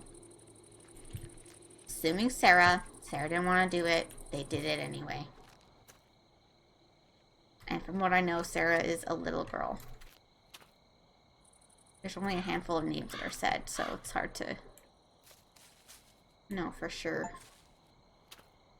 Take a walk down the alley. Teddy!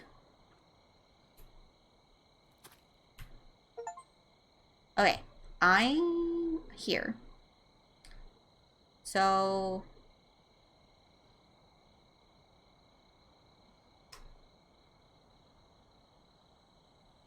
no love.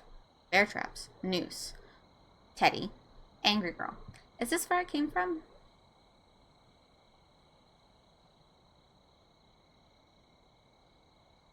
There's a house in front of me with Teddy. There's a hangman's tree. An outhouse with a heart on it for some reason. And then another...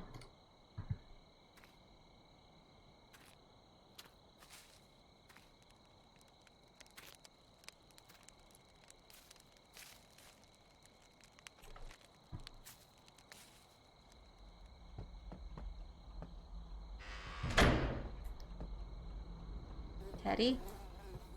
Damn you, Teddy.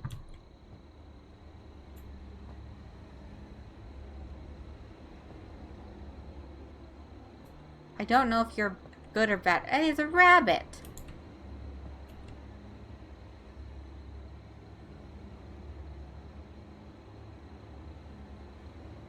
Okay. Hope to see you soon. Oh my god, that scared the shit out of me. What the hell? There's another rabbit. That's two.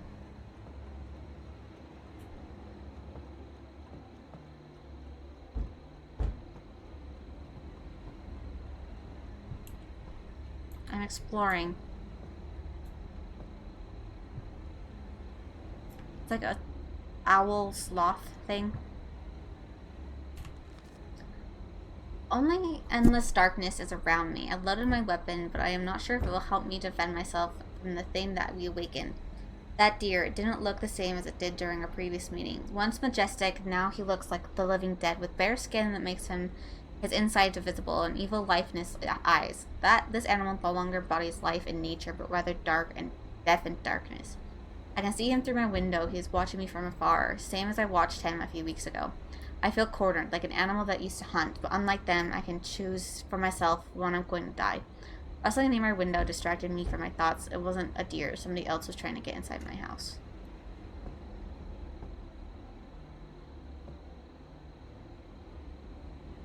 There's... Hi. I was heartless.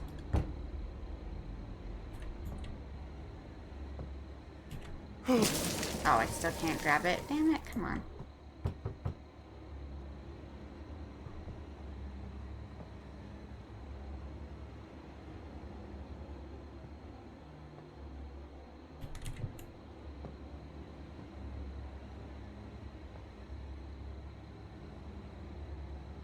Four.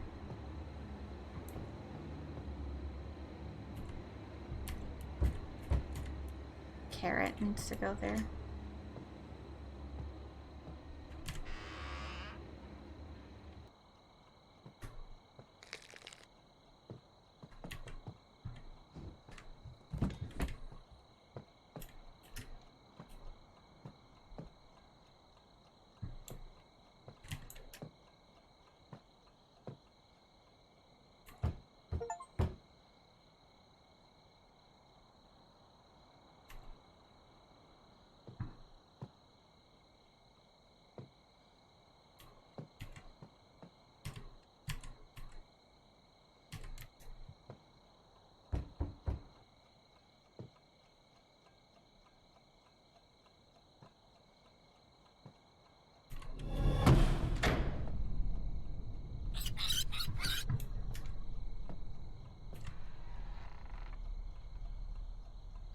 Oh, Jesus! Yeah, the dude hung himself. That was obvious. I didn't die, did I? Oh, the thing did move.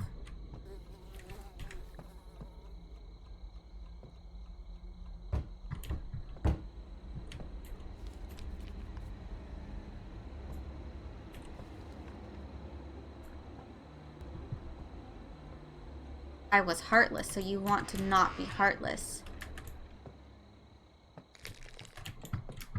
So you give...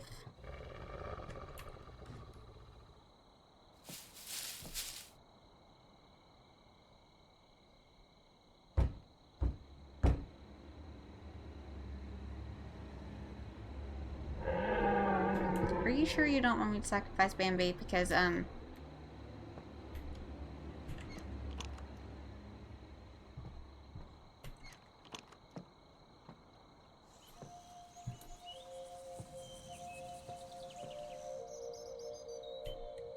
Oh. Help Fluffy get into the wood. Oh, wait, that was cute.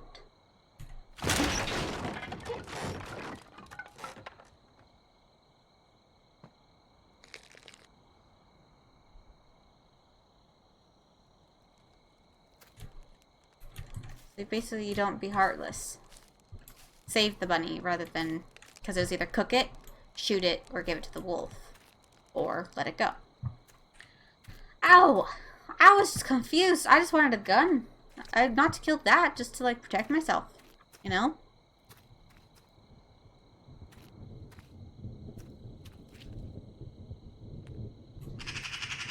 There's bear traps on the ground. Ray of Hope. In my childhood, I learned 2 lessons. The first I learned from my father. He told me a simple rule. If you need to fight for happiness, and this fight may not be heroic like it's told in the books. For happiness needs to be fought for... I got a burp. It's like right here. And one must be ready to sink their teeth into it. The second lesson I came to understand by myself via life throwing me together with doubtful people. There are people that have used to live in the swamp and they will drag you there with them. Or you can liberate them from such dilapidated lives. For this purpose, you don't need to be their friend. You only need to be able to control them. At a young age, I was leader of a different social groups. We positioned everybody to be afraid of us. And made even the stronger kids scared. We supported each other and were strong like a wall. But despite this, it was difficult to tell that we were friends. In my older age, I controlled people that tried to use me. I was always more cunning and could control them through their lies. I positioned them to think that they were in control of the situation so that I could make their villages weaker. So in the end, it was only one who controlled them. I am not complaining about my young age. On the contrary, it is pretty bright, and allowed me to grow into a hardened character that people need later in their lives. Unfortunately, I was never really close with people.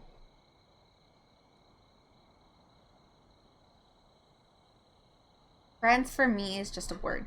They're more like minions to me. Talk about women, I have never had a companionship, but there has never been real love. I've had some companionship, but there's never been real love in these relationships. It wasn't until she entered my life, stumbled into my hands to be correct. That's how we met. Her clumsiness was kind of cute, and my vigilant and strong hands never let her fall. She came to understand that I am the only person that will always hold her in solid hands and give an embrace that will keep her secure. But my opinion of her naive clumsiness was wrong. She had the same still character as I, but with that she was also full of light and kindness that was enough for both of us. With her I was able to see a new view on life and have new thoughts that never came in the head before.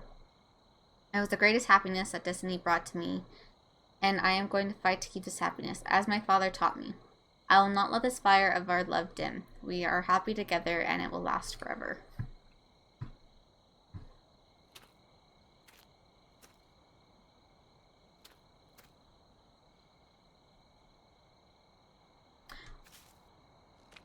Hi, Scarecrow. Strawhead, how are you?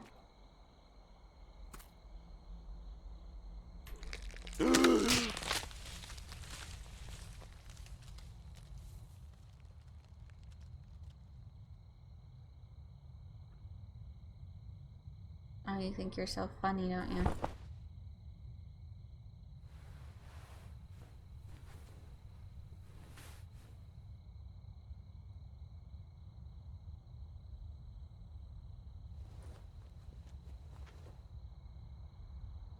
Honestly, I'm surprised you haven't broken more bones. Considering. Fall into the cave under the field.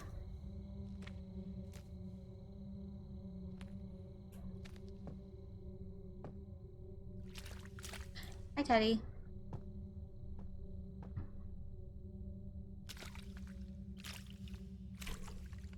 Illusion of Happiness Part 1. During all my years, I could easily control other people's lives. I never could handle my own. Only she felt real to me. Our relationship was like something out of a romance novel. She was like me, a strong person, but lost. We were evolving with our relations and became stronger, and because of my idiotic character, it all fell apart. I tried to resist, but my nature was too strong. I was taking her under my control, and I couldn't be happy enough with her affection. I wanted her to be completely mine. I wanted all her thoughts and emotions to be under my control. We started to separate by Sarah's birth, but Sarah's birth made our love tight again. Okay, so this is Sarah's father. Unfortunately, it was short-lived as my wish to control things was projected to my daughter also. My wife was too kind to me. Our daughter is a bright person, but fragile for this cruel world. I didn't want this world to swallow her and change her as it happened with me. That is why I did all I could to protect her. The choice to protect her held me away from my beloved one. We became strangers to each other, and I started to search for my soul mate in other women.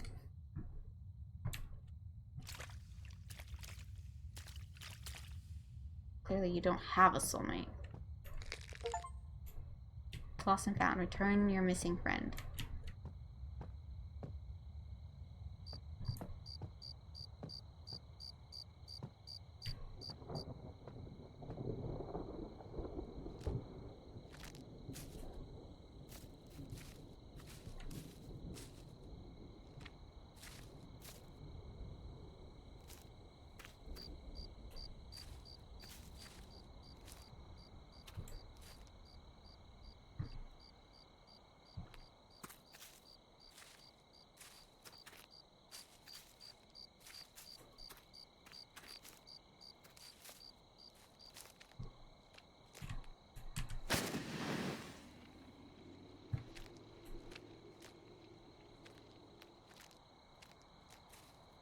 This just makes a circle, right? Yeah.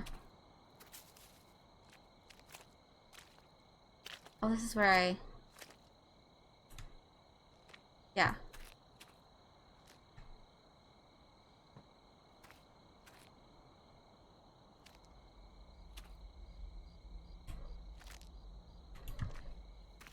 Okay. Let's not step in any bear traps. I'm sure there's an achievement for it, but...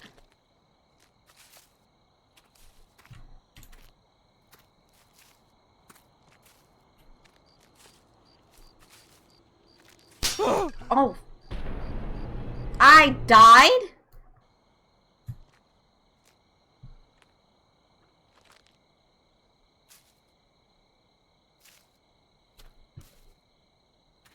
How on earth did I manage to miss him?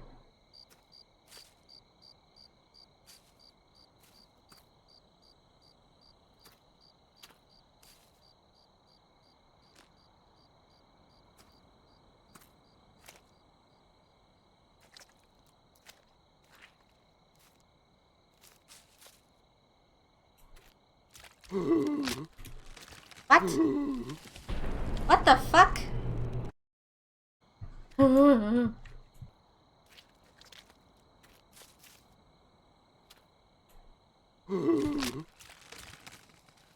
Oh. I guess I could have crouched.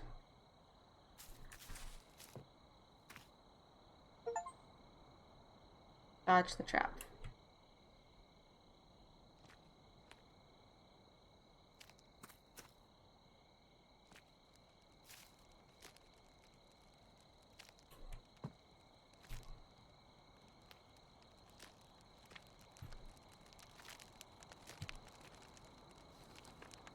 Illusion of Happiness Part 2. People say that only by losing something can you understand how important it was to you. I came to understand these words through a very sad experience. When my beloved died, all our happy moments came back to haunt me. My love for her was boiling as strong as it was during our first date, but it was too late. In her last moments, I felt like a useless worm. I tried to retain my image of a strong leader for my people and for Sarah's sake.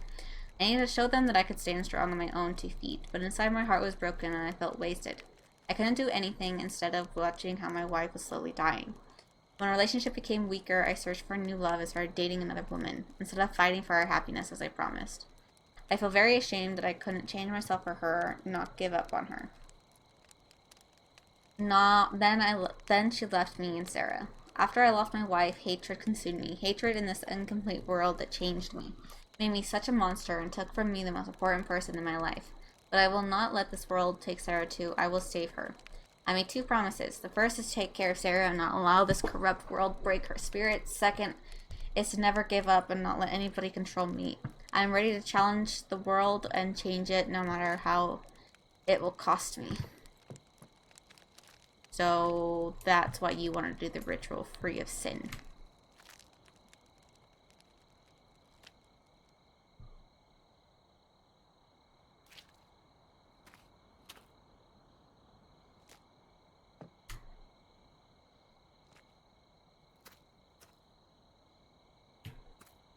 Who do you sacrifice then? Yan? Is that who you sacrifice?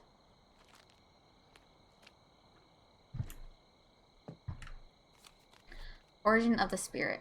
In addition to research of the rituals, I have also tried to reveal the spirit's origin.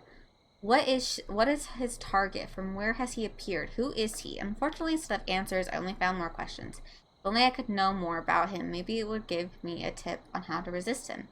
I could only find a few facts about him. He despises humans, thinking that he is higher than us. He feels our weakness, how fragile we are, and he knows how easily we can be broken by our own emotions and feelings. The strongest and best of us have piqued his interest as their people symbolizes the greatest things inside us, which he seeks to corrupt the most. The rest of my findings consist of my own weak theories. I hypothesized that a spirit was once human and, corrupted by this cruel world, became a creation obsessed with revenge. Or perhaps it was a godlike creature tricked by humans that craved power and imprisoned by them. Maybe our human nature's selfishness and will for power and control has caused him to despise us so greatly.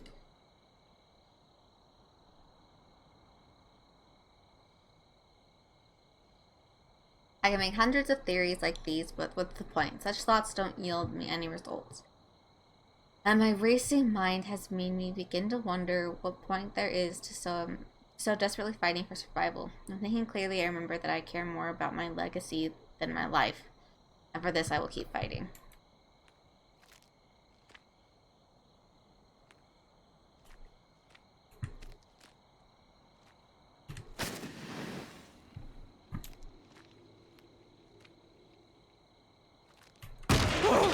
Yeah, okay, it was fake. I was like, there's not 2 next to each other.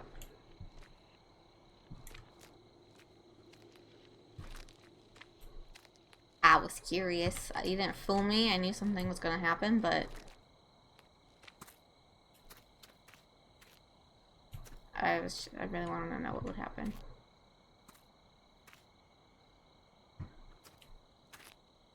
go. I can't tell if that's my keyboard or if the game is actually, like, forcing me to stop. Well, that's... God damn it, dude. Don't you know how to fucking jump?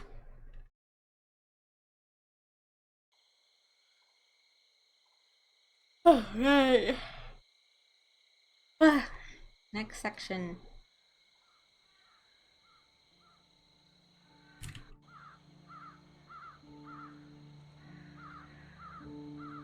Am I taking a shit?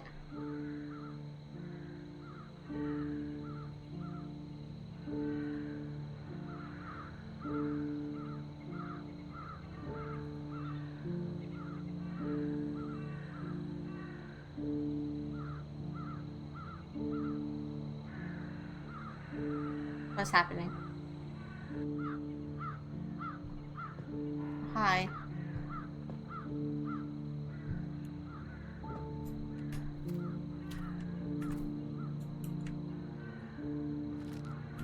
What the fuck?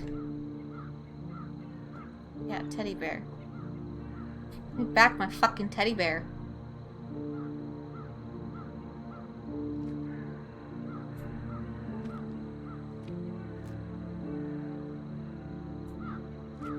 That's where I fell.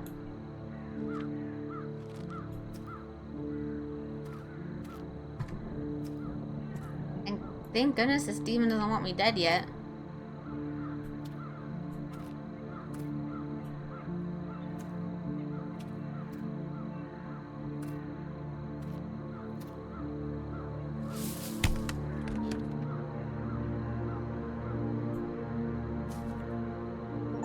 Okay. So where am I? I'm here. So...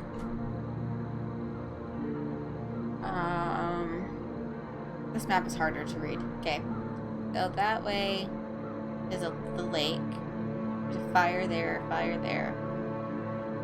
I don't know. Another lake? House. Mines.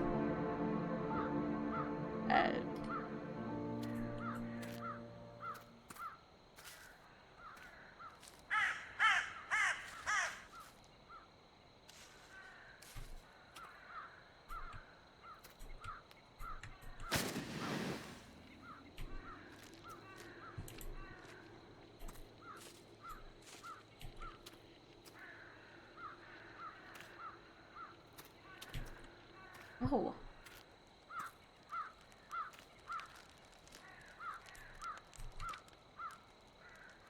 Can I just take that for the sacrifice? There we go.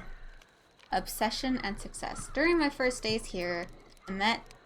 Oh my goodness.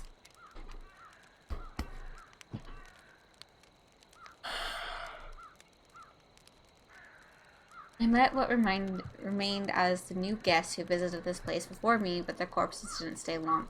I don't know how they are disappearing. Maybe darkness swallows them, or that sinister girl took them somewhere. The fact is, if you die in this place, you disappear from this world.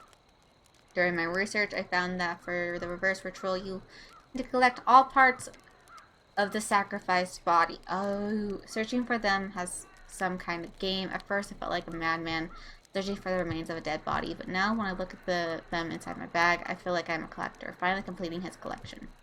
The more remains I find, the more I learn about this place. In fact, they guide me through the pages of their story. I think it is not a coincidence that their remnants were in places that played a significant role in the victim's life. After that, I found a runestone. Finding it was really a headache. Also, I found out that the fire in the altar inflicts the dark girl and makes her more aggressive. My intuition inclined me to extinguish these lights to make myself more secure. Hopefully nothing will disturb me during my preparation.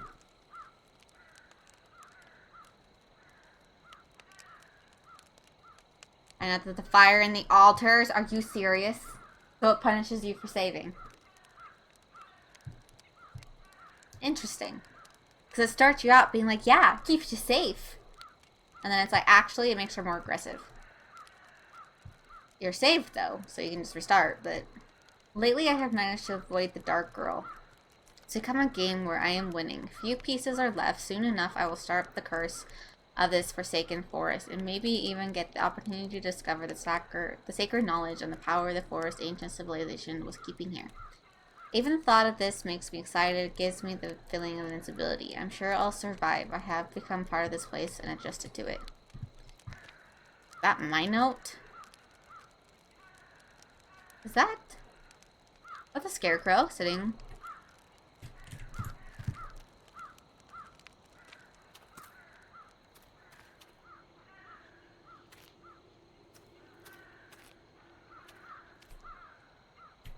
I don't like that there's bear traps everywhere now.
How much I care about making her aggressive.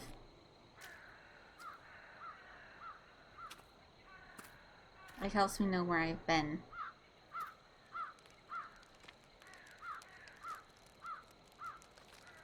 There was 100% something here.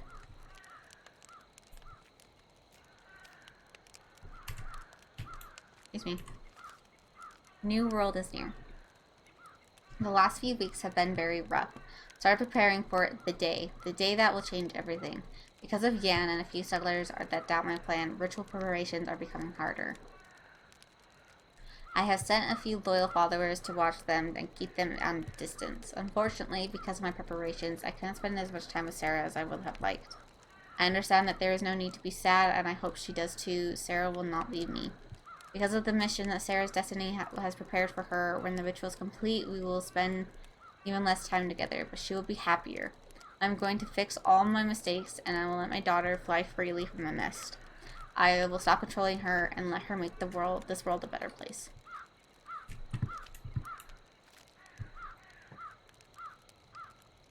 And knock the shoes off. Oh.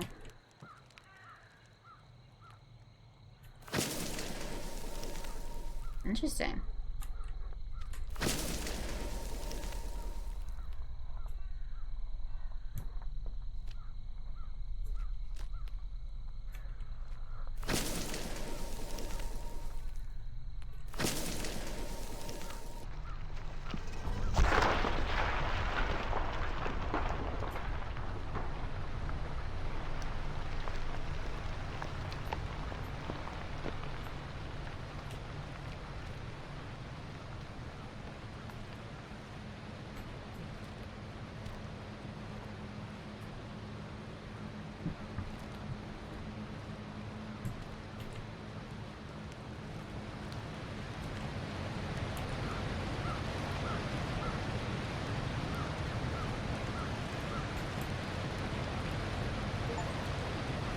Drain the lake. Oh! I'm supposed to do that. Okay.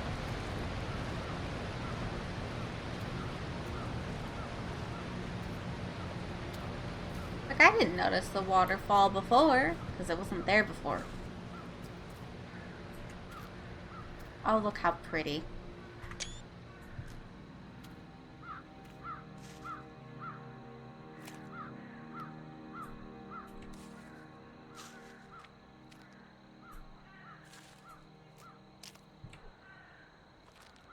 Okay, this is where... Okay, yes.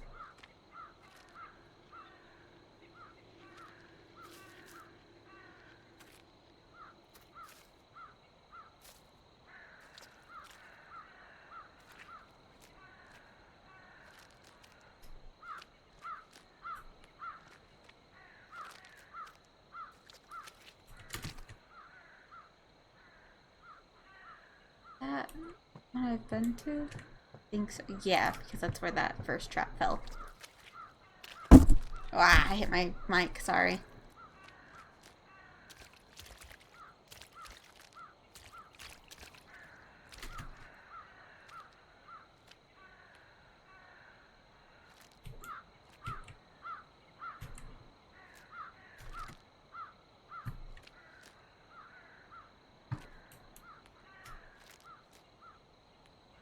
Interesting.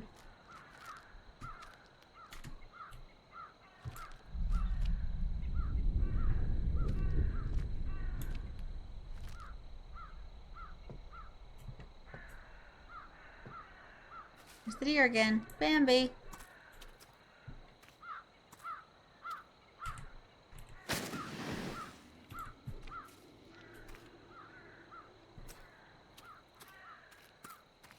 I just like lighting them because it helps me know where I am.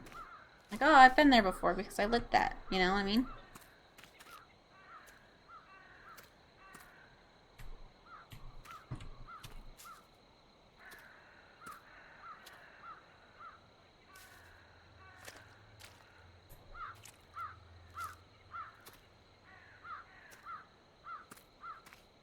Oh.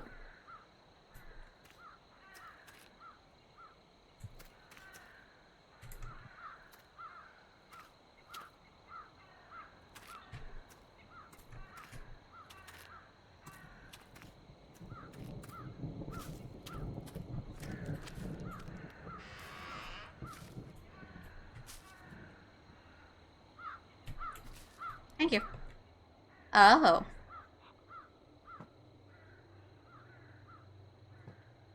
Lovely.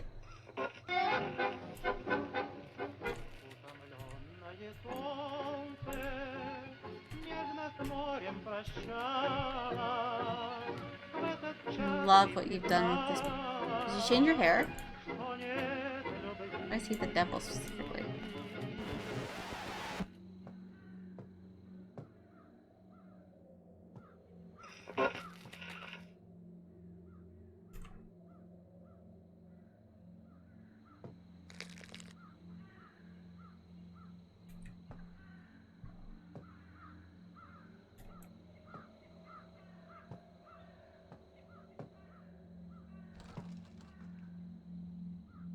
Hi.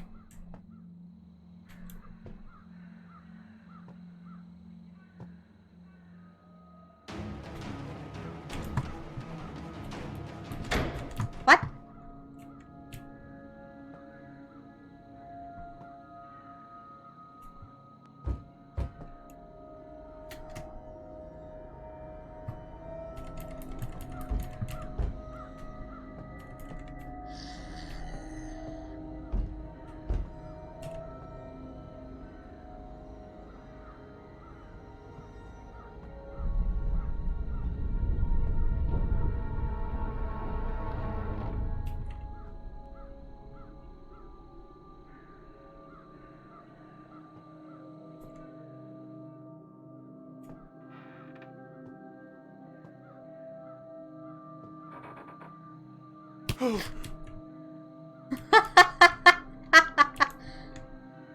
You little bitch.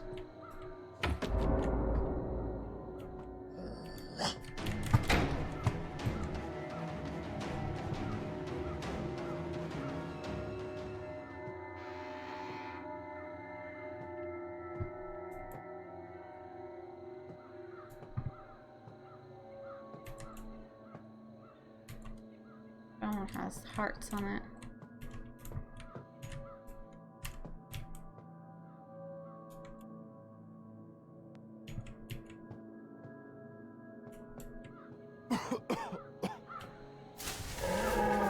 Jesus Christ. Do I chase it or not?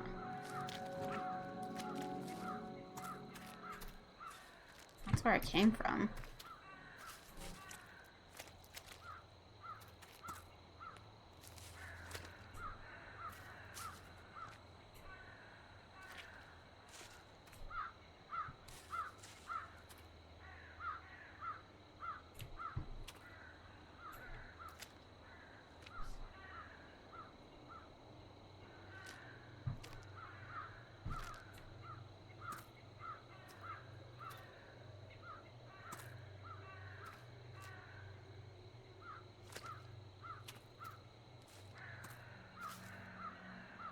Someone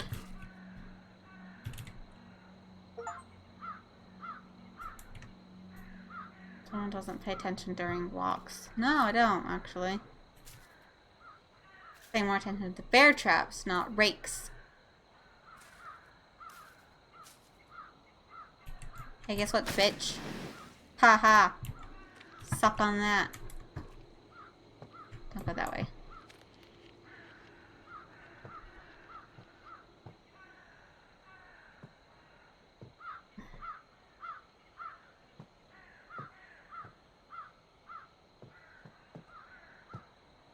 Teddy!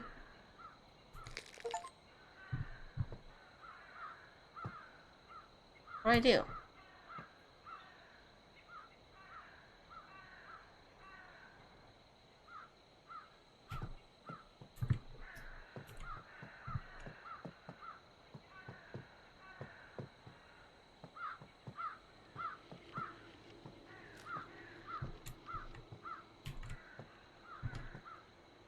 Do I jump into the water?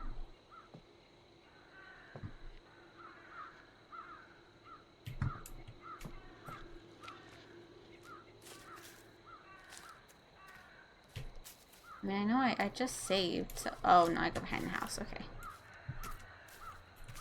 Like, I could test it out.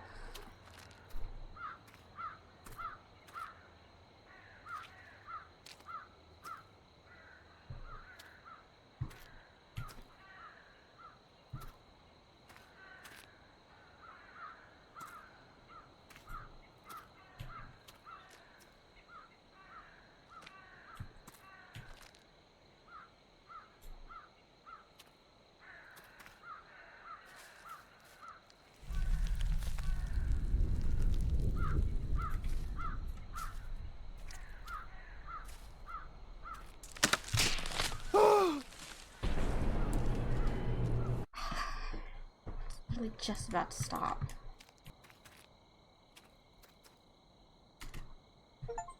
Hmm.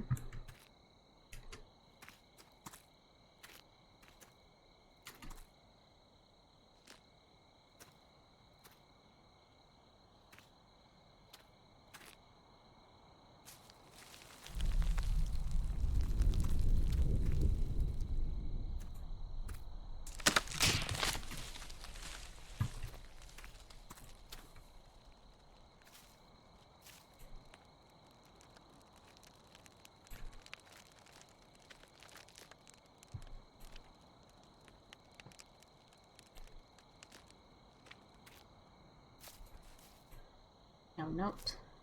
Car gone. Bed's empty.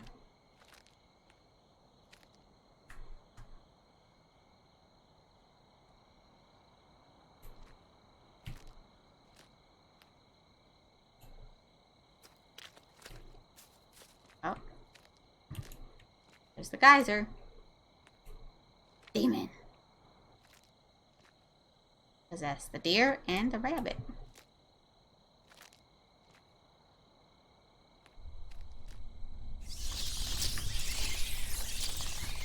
Oh, it's just bats. Resurrection. Fucking bats! I love Halloween. Sarah is scared. She doesn't understand what is going on, but I don't blame her. She always was so naive. Good thing that I always knew what I must do. It was my decision to stay in this place after the railroad was finished. When I found those ancient ruins, I started to hear this voice. A voice that guided me to help me to make my decisions. With his help, I learned of the ritual that will save this world. My daughter, Sarah, will be our beacon of hope.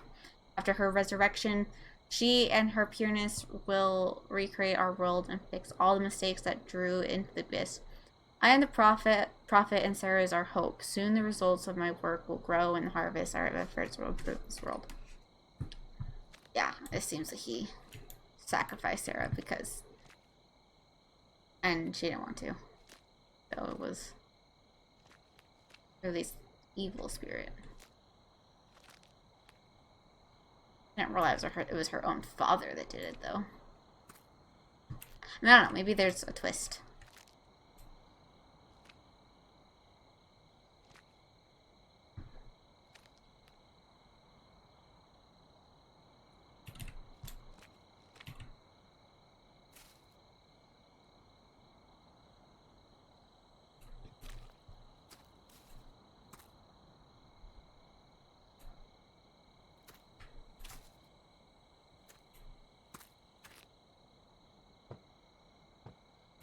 nothing there. Just making sure.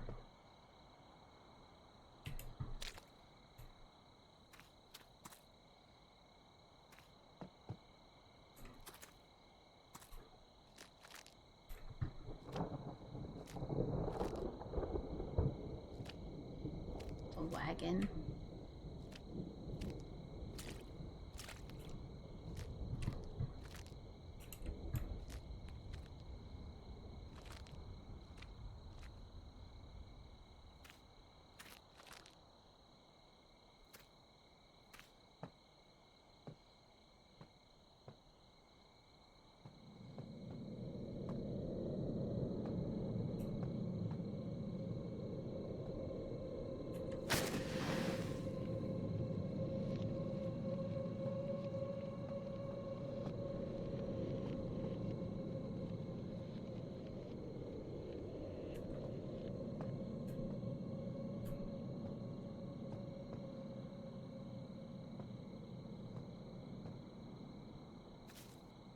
There's a note. Give me that note. Give me that note.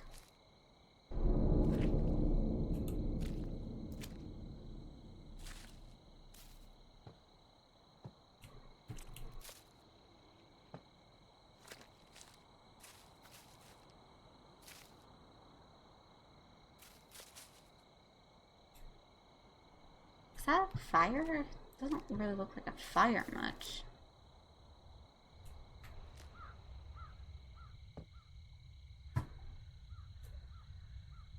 Gonna break.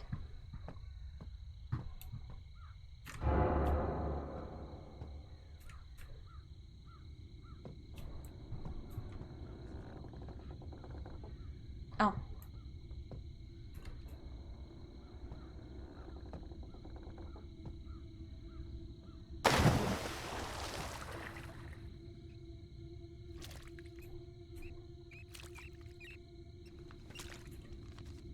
Enduring toy. I tried to warn him, but he wouldn't even try to listen. His self-confidence and arrogance didn't let him think straight. He didn't even recognize that he's doing exactly what the creature in the shadows wants him to do.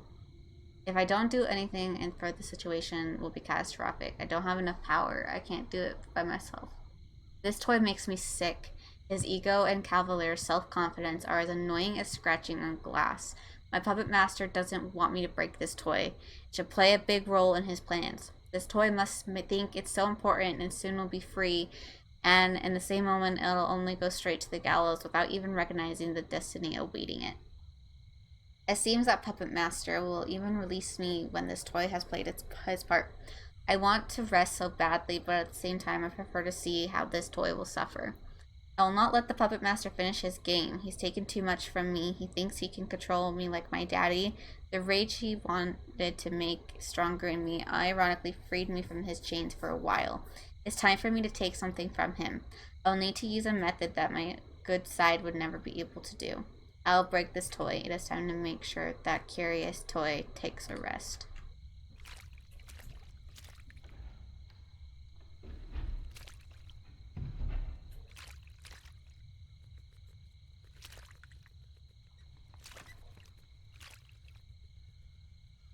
I think you got a leak.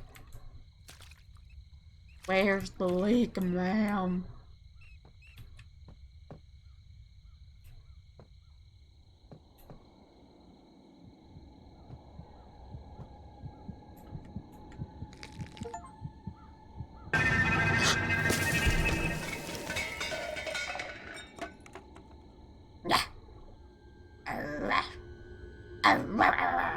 That's what you sound like to me.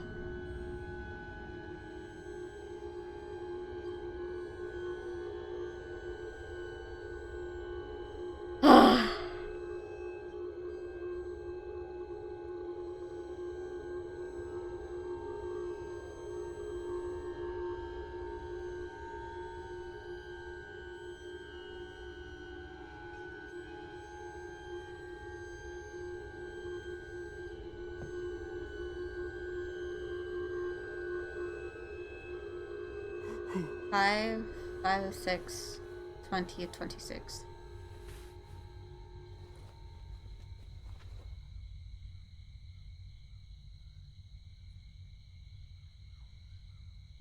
Oh.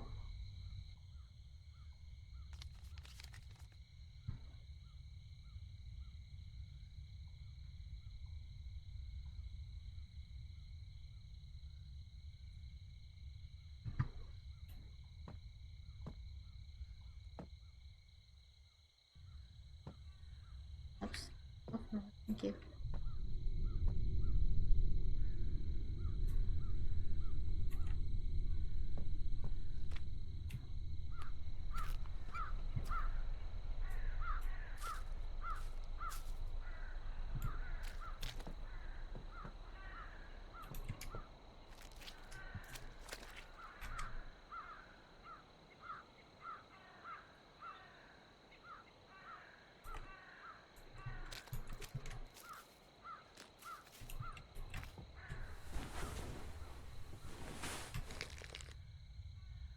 Thank you. So, I can't...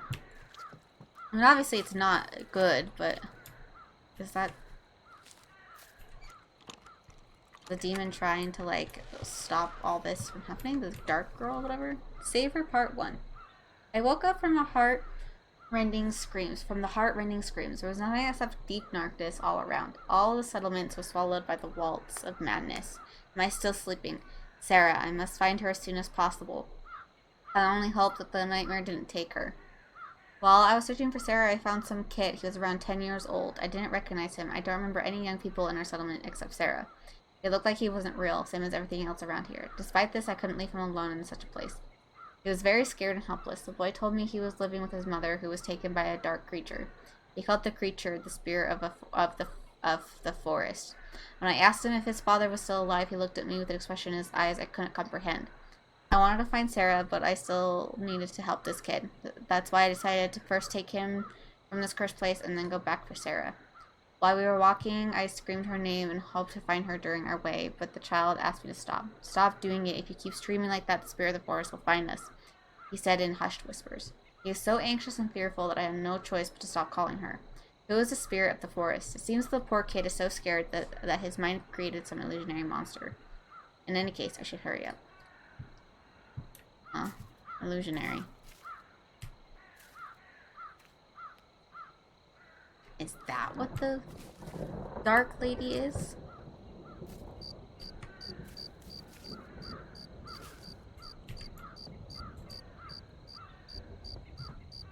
Nothing in here. Shit. Should at least been a note. You have very bad luck with bridges.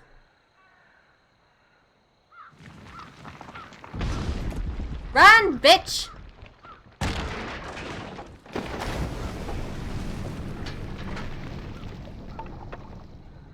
I don't think we've crossed a single bridge. Not a one.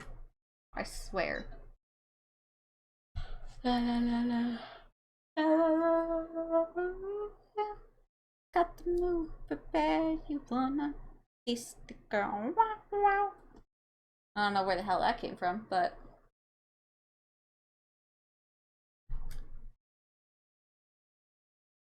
The only bad thing about this game so far is the loading screens.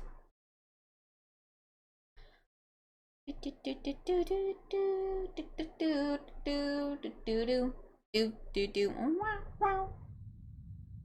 the ritual stone and I got Teddy.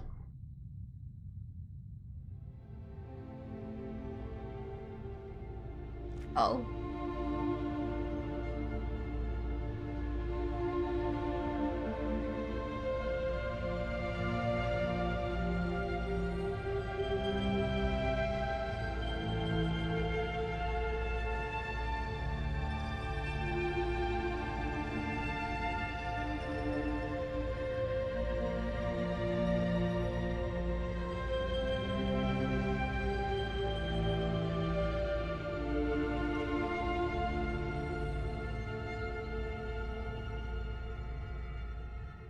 We just had an ad. Why the fuck am I getting another ad?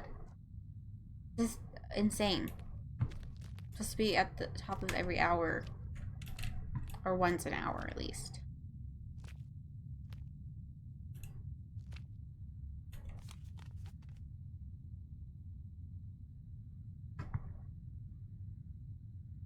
Ton of frowny faces. I don't know what that is.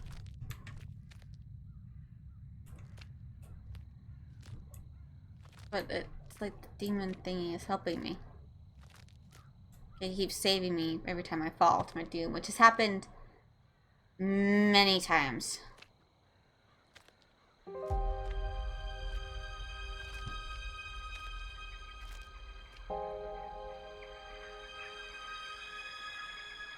How pretty.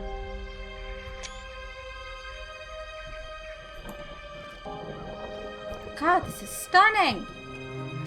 Fucking gorgeous!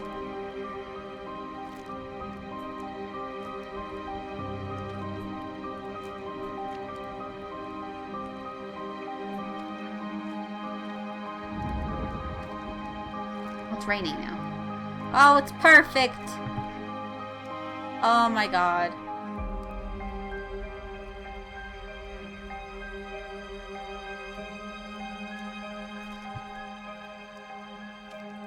This is heaven.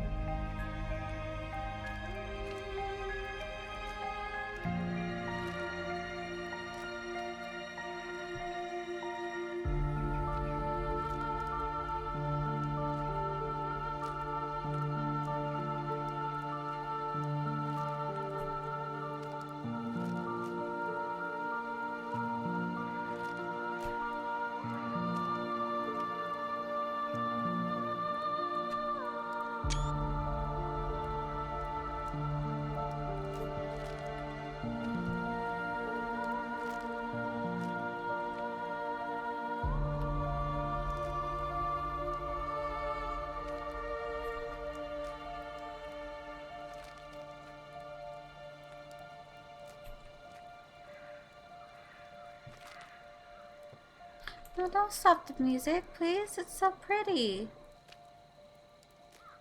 I love the music. Please don't stop it.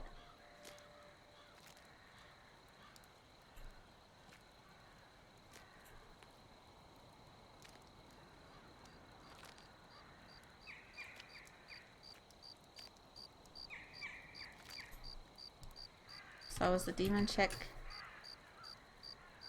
Sarah then?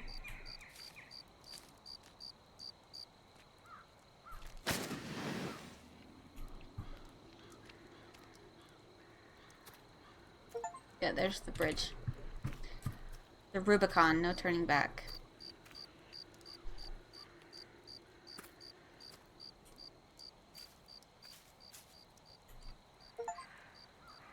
Find the map to the final location.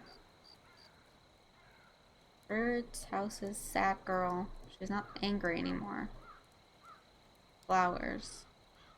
A big fire. A boat. Something.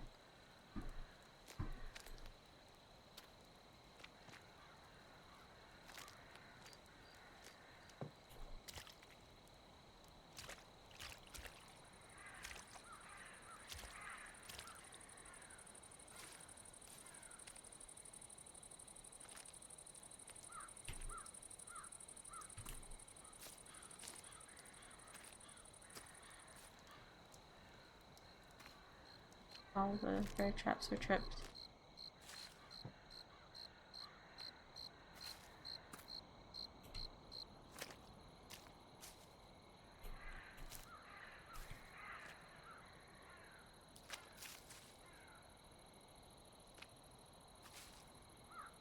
Danger cliff. Okay.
Plush Hope. I remember that day, the day when my mother gave him to me. In an instant, this plush bear became my favorite toy. He was always near me. When my mother was gone, this toy had a new meaning for me. With him, I always remembered how my mom loved and took care of me. This toy became my eternal memory of her. After my dad changed, this teddy bear became my comfort and ray of light. But near my 18th birthday, my teddy bear was lost. I don't understand how it happened. I will always be very careful with him. This toy always was near me. My father did not even want to listen about my supplications to help find him. He was too busy with problems that he felt more important. I felt that something took this teddy bear from me and didn't let me find him. I lost not just a toy with this teddy, I lost all warm feelings that this toy represents. I'm still hoping to find it, but more days are passing, and the more I am feeling that I will probably never find it again. It feels that everything happening around me is going to change as it has before. Oh, I have your teddy. I'll bring him to you.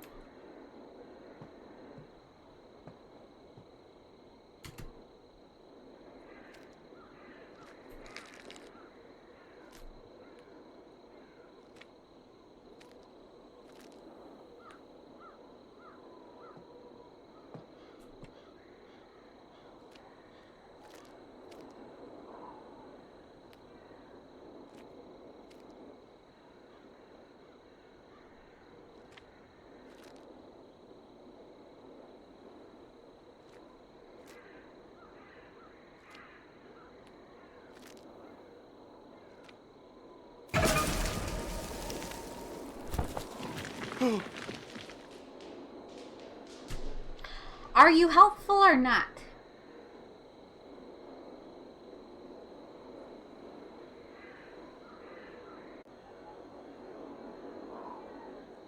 Ah, I like the hat.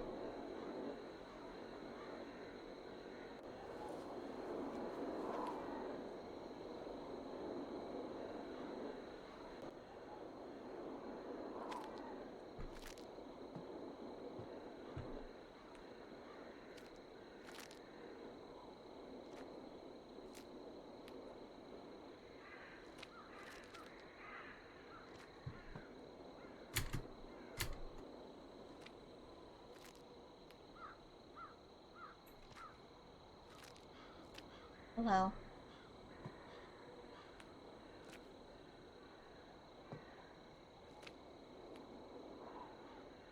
Oh, I hit my mic again. I'm sorry.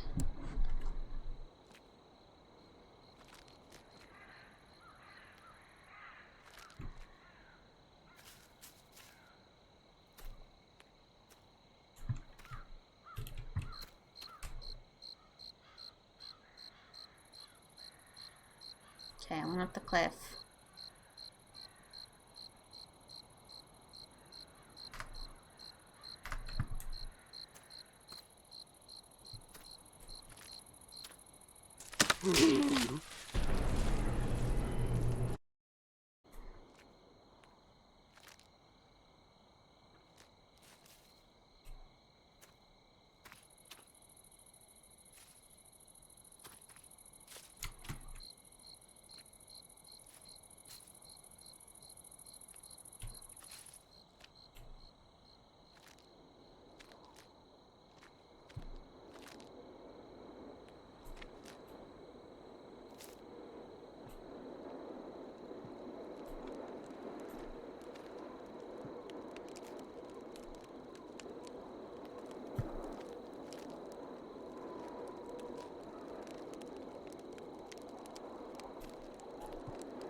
Secrets.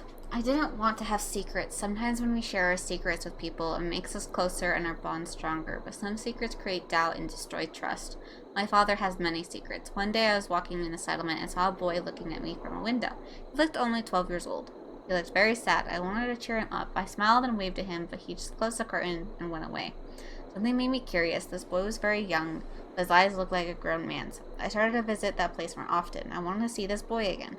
When my father found out about it, he became angry and forbade me to come close to that house again. But his warning just raised my curiosity. One day I saw how my father entered the boy's house. He looked unhappy. He wasn't there too long. Soon enough, he came out with a woman I'd never seen before. Who was that kid, and how was my father connected to this woman? Secrets around my father are mounting. Obvious answers come to my head. I try to ignore them. Upon reflection, I explain my mother's sudden sadness. The other woman he was dating had a son, I'm assuming. Well, that looks precarious.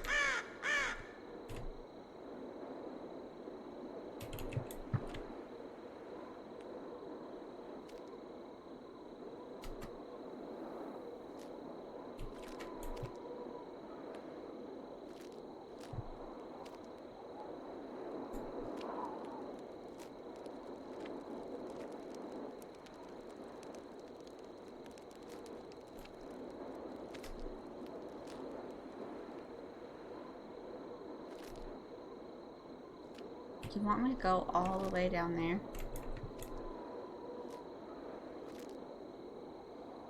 Surely not.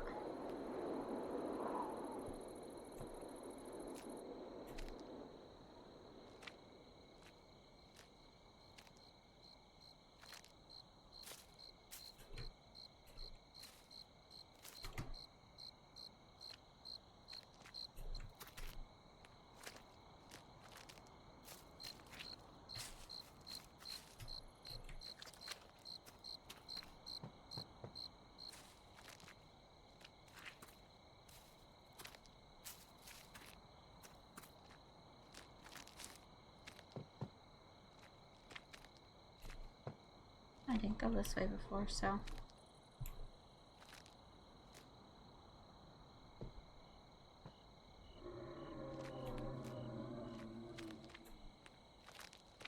Here again. Oh, there it is. Hi, Bambi.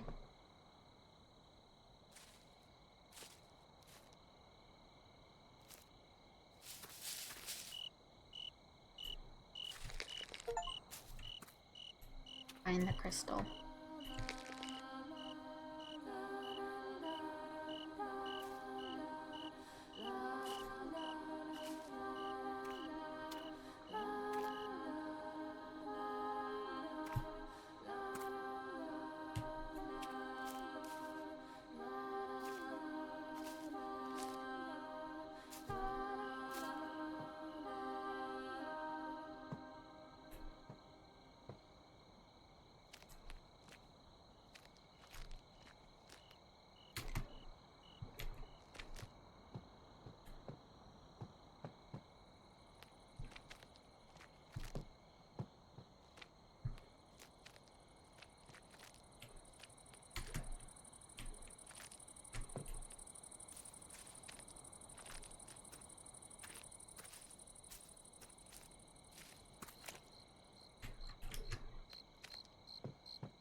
Whoops. I wanted to read that.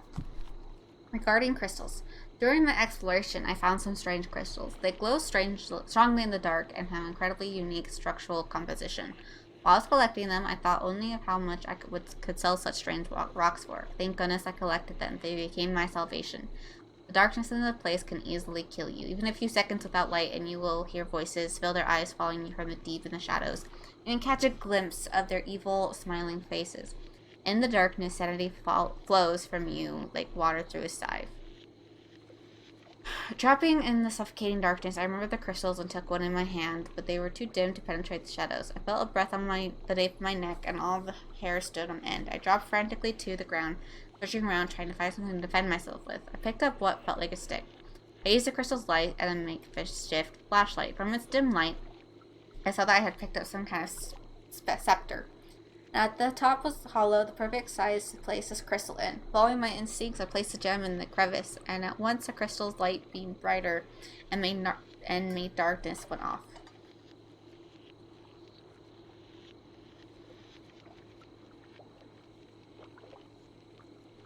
The scepter became weighted down by the energy. I couldn't take it with me. I pushed it into the ground. As I explored, I found more. I tried to stay as close to them as possible. It is the only way to fight off the darkness.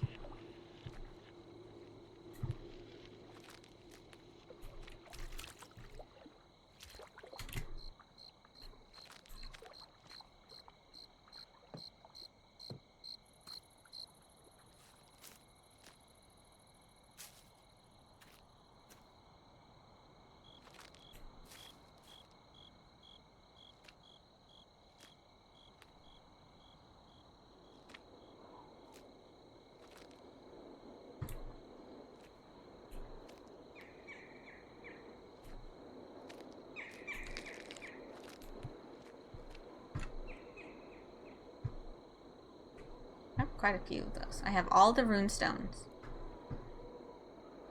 That's good.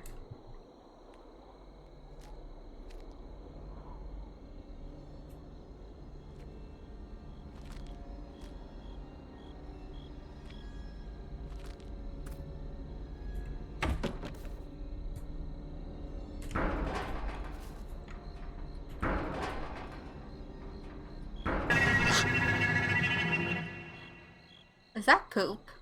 That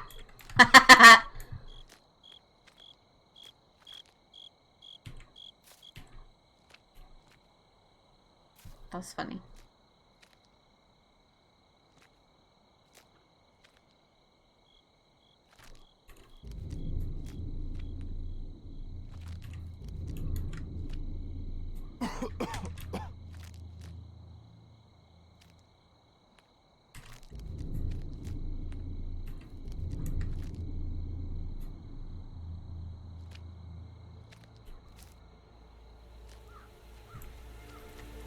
Oh.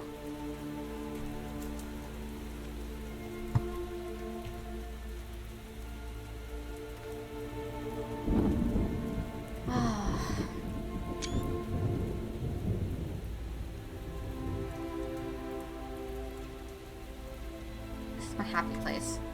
This is what I listen to go to sleep. I'm not even joking. I listen to like orchestra music with the like ambient sound of rain.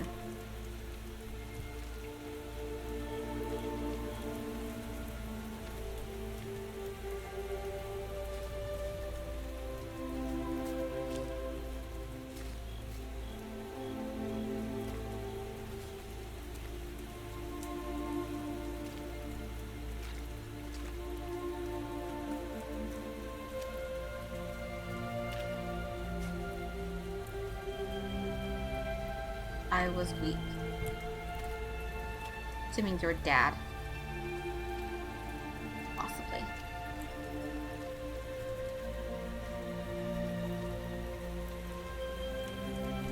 Go down.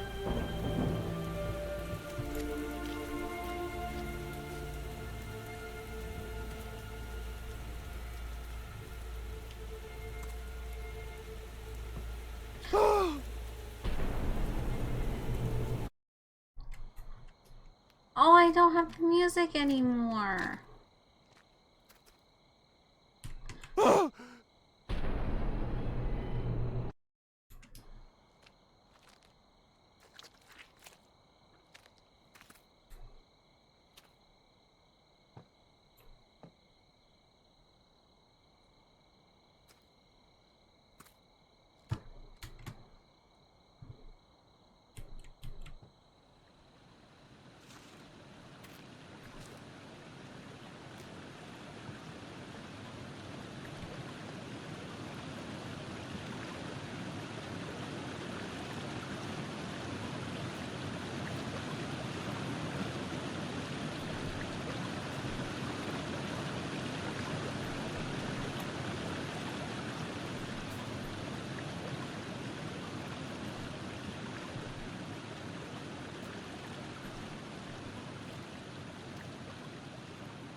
Let's take one. Yeah. Oh, you thought that was funny, huh?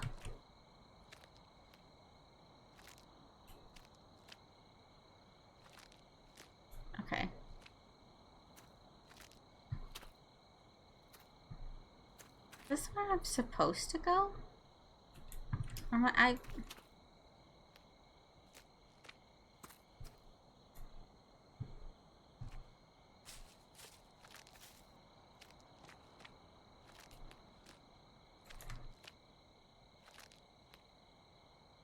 Yes, I can't go that way. Ugh.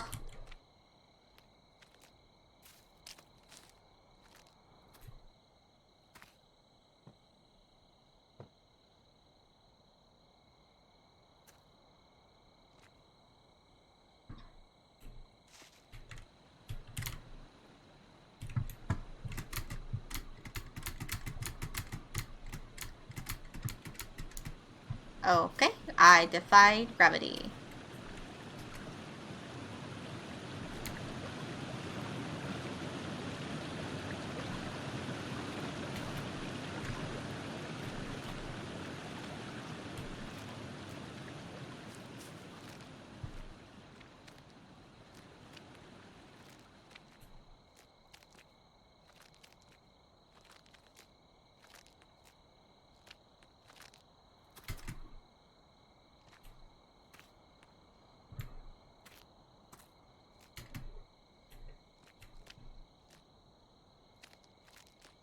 Wow, that is blinding.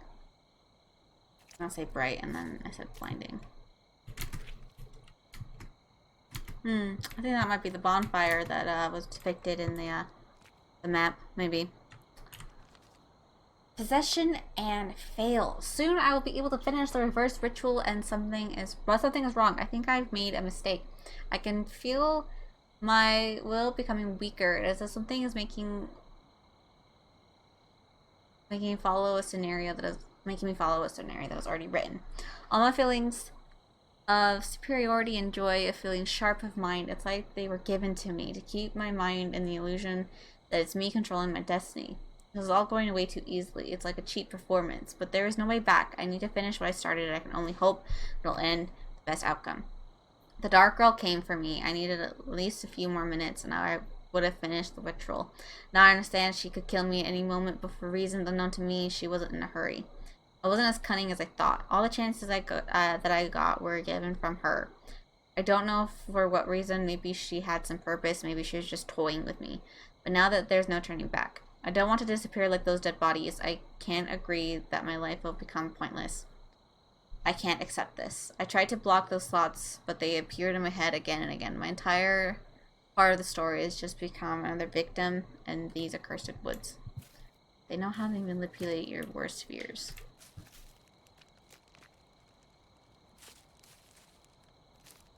You yourself said that, I'm pretty sure.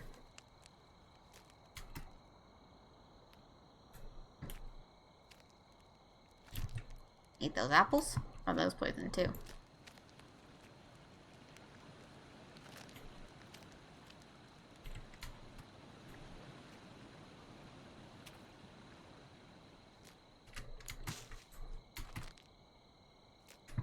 Do I do anything with the bonfire?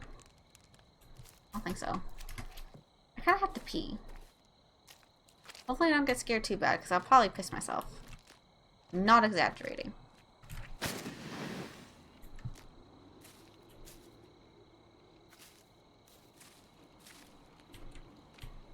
Oh, I wasn't pushing down that time, I'll be honest. There's a trolley.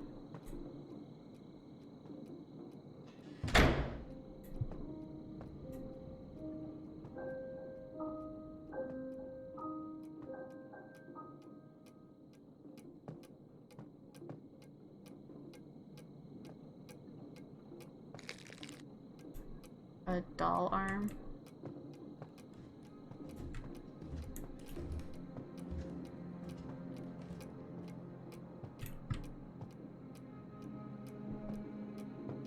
Oh, hi.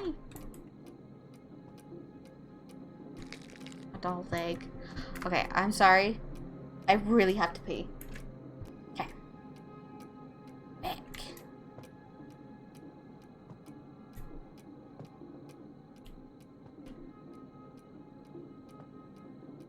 The nicest house we've seen.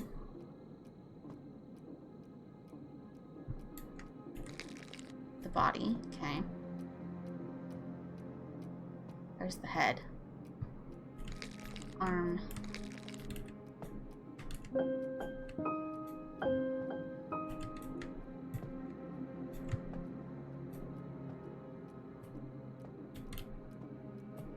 Those always like that? I don't even know.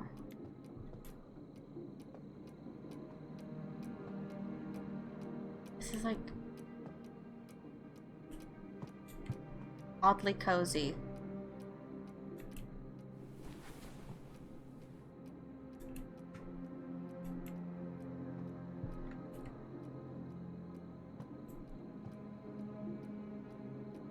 I'm missing a leg. Oh.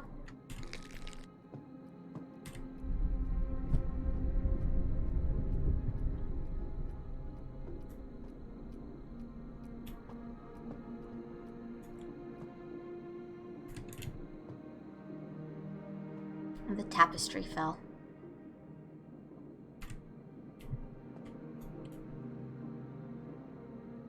Oh.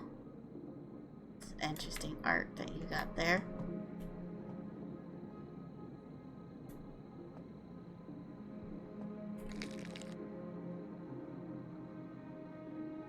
Interesting indeed. I'm gonna go.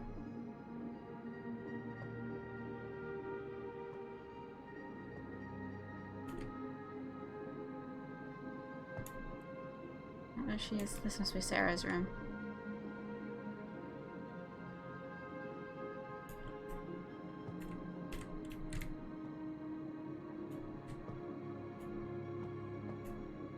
Oh, there's her skull.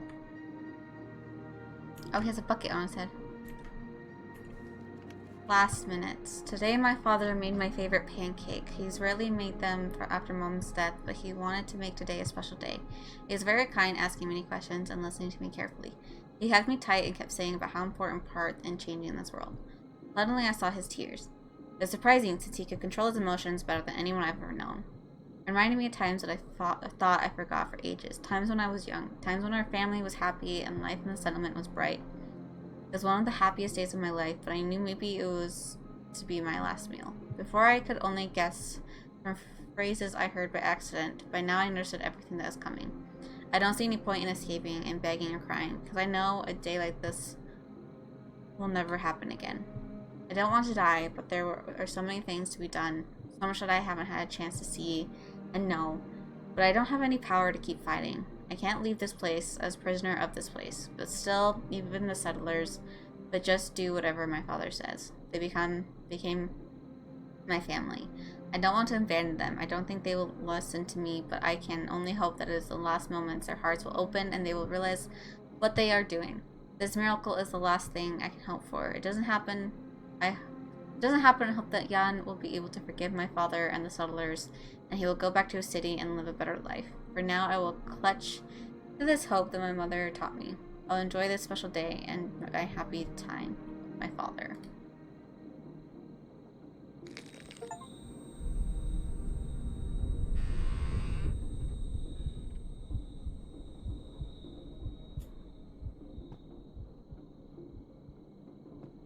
So sad.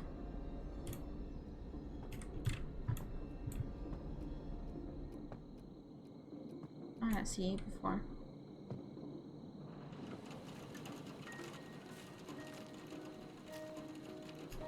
I want to see what's back here.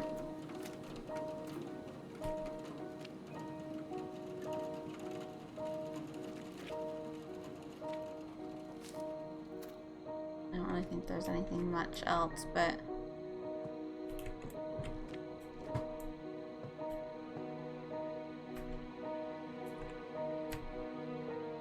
there's still some stuff for Sarah. I haven't found any for people.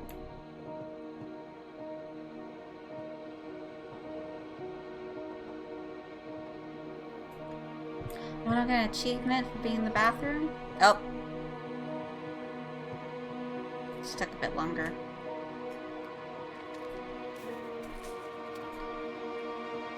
I mean, I'm pretty sure there's still a little bit more.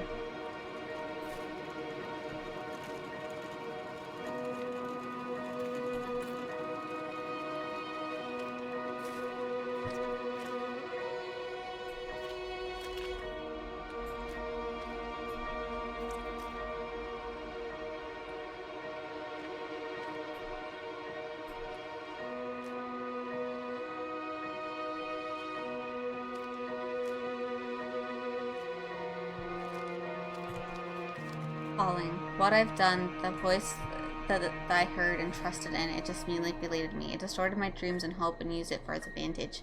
By causing pain and suffering to Sarah, I realized something dark and disgusting. Through Sarah, this thing released an anger that's been imprisoned for more than 1,000 years. He revealed all his cards, and now laughing at me, he took everything from me, my daughter, my dreams, and now he wants to take all the world. He is imprisoned by kind and pure people when they sacrifice their life. By my selfishness, my strong will to change this world released him. I made many mistakes during my life. I can't fix them. The only thing I can do now is relieve the world from another parasite. Let me write this note real fast, though. Hold on. I want to see if there is anything.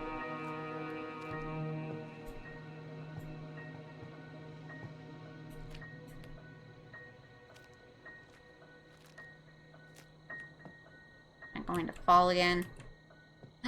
No. Oh my god, I made it past the bridge. Everyone rejoice.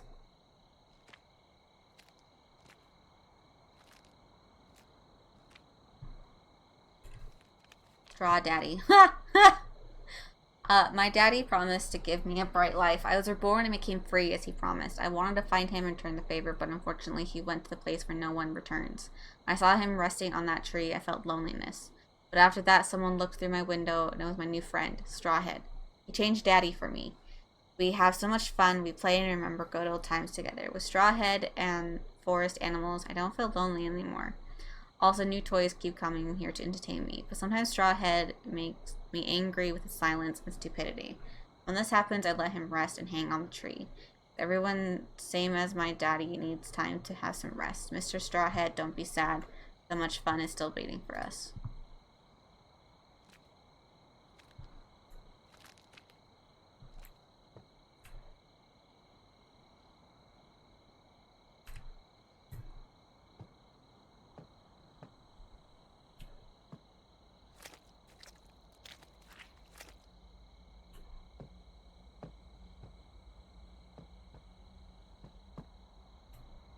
Oh, I thought that was a note. No.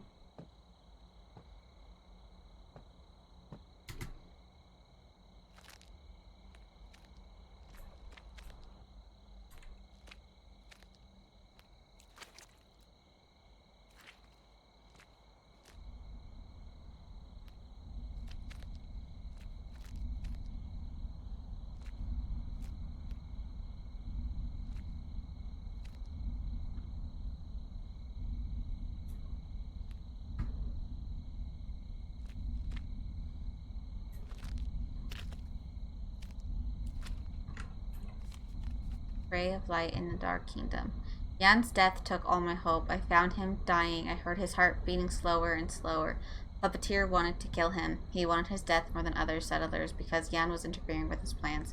I didn't let him do it, but unfortunately I couldn't help Yan either. After Yan's death, hatred boiled in me, and it was all because of those greedy people that allowed Puppeteer to become stronger. I don't see a reason to resist anymore, only feel revenge left in me. It was fun to play with all those toys that come here, but they become boring so fast. But this new toy, it is not like that. Something special, this toy makes me feel weird. This man, his heart is pure, and his mission is heroic. He reminds me of Yan. It is like Yan is resurrected in him. He helped me find the ray of light and gave me power to resist the Puppeteer's dominance. I must help him. Maybe he is the one who will finally stop this nightmare. Is that me? Is that why you stopped being so mean to me? Hold on, I'll be right with you.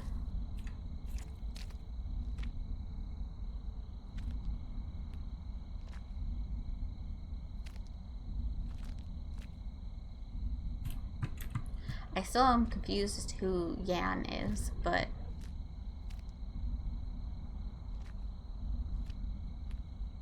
kind of want to go back. Like, no. Lucky friend is the rabbit, and then Yan told Sarah about the cave, and then about the monster. Well, no, Yan didn't tell her about the monster, but And Sarah wrote this text. Okay.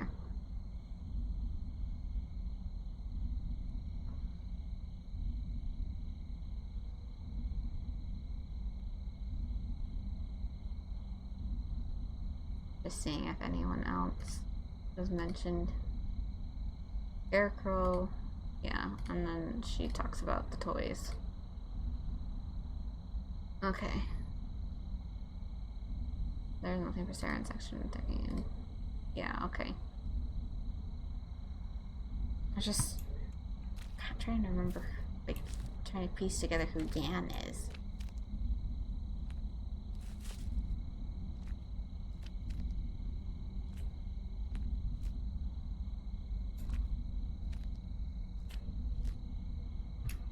I'm gonna save really fast.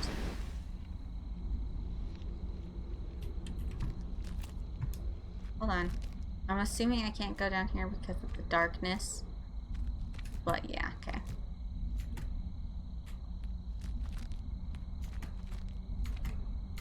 And okay, I can't do anything.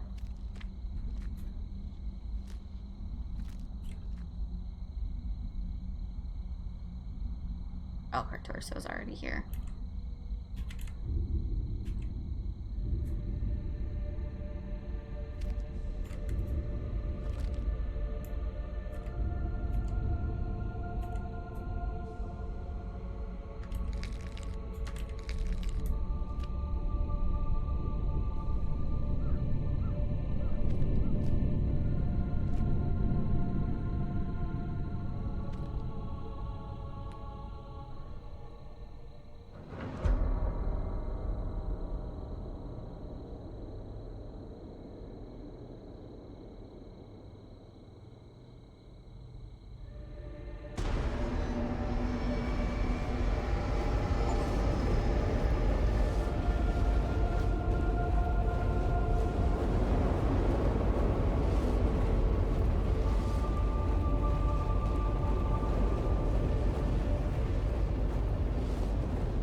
Assuming she said thank you.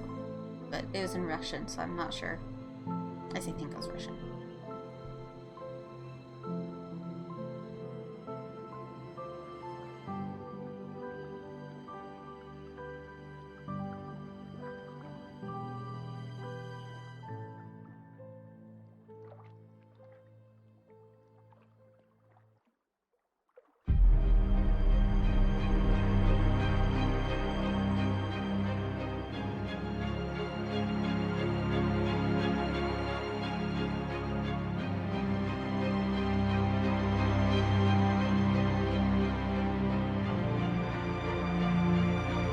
Oh, good.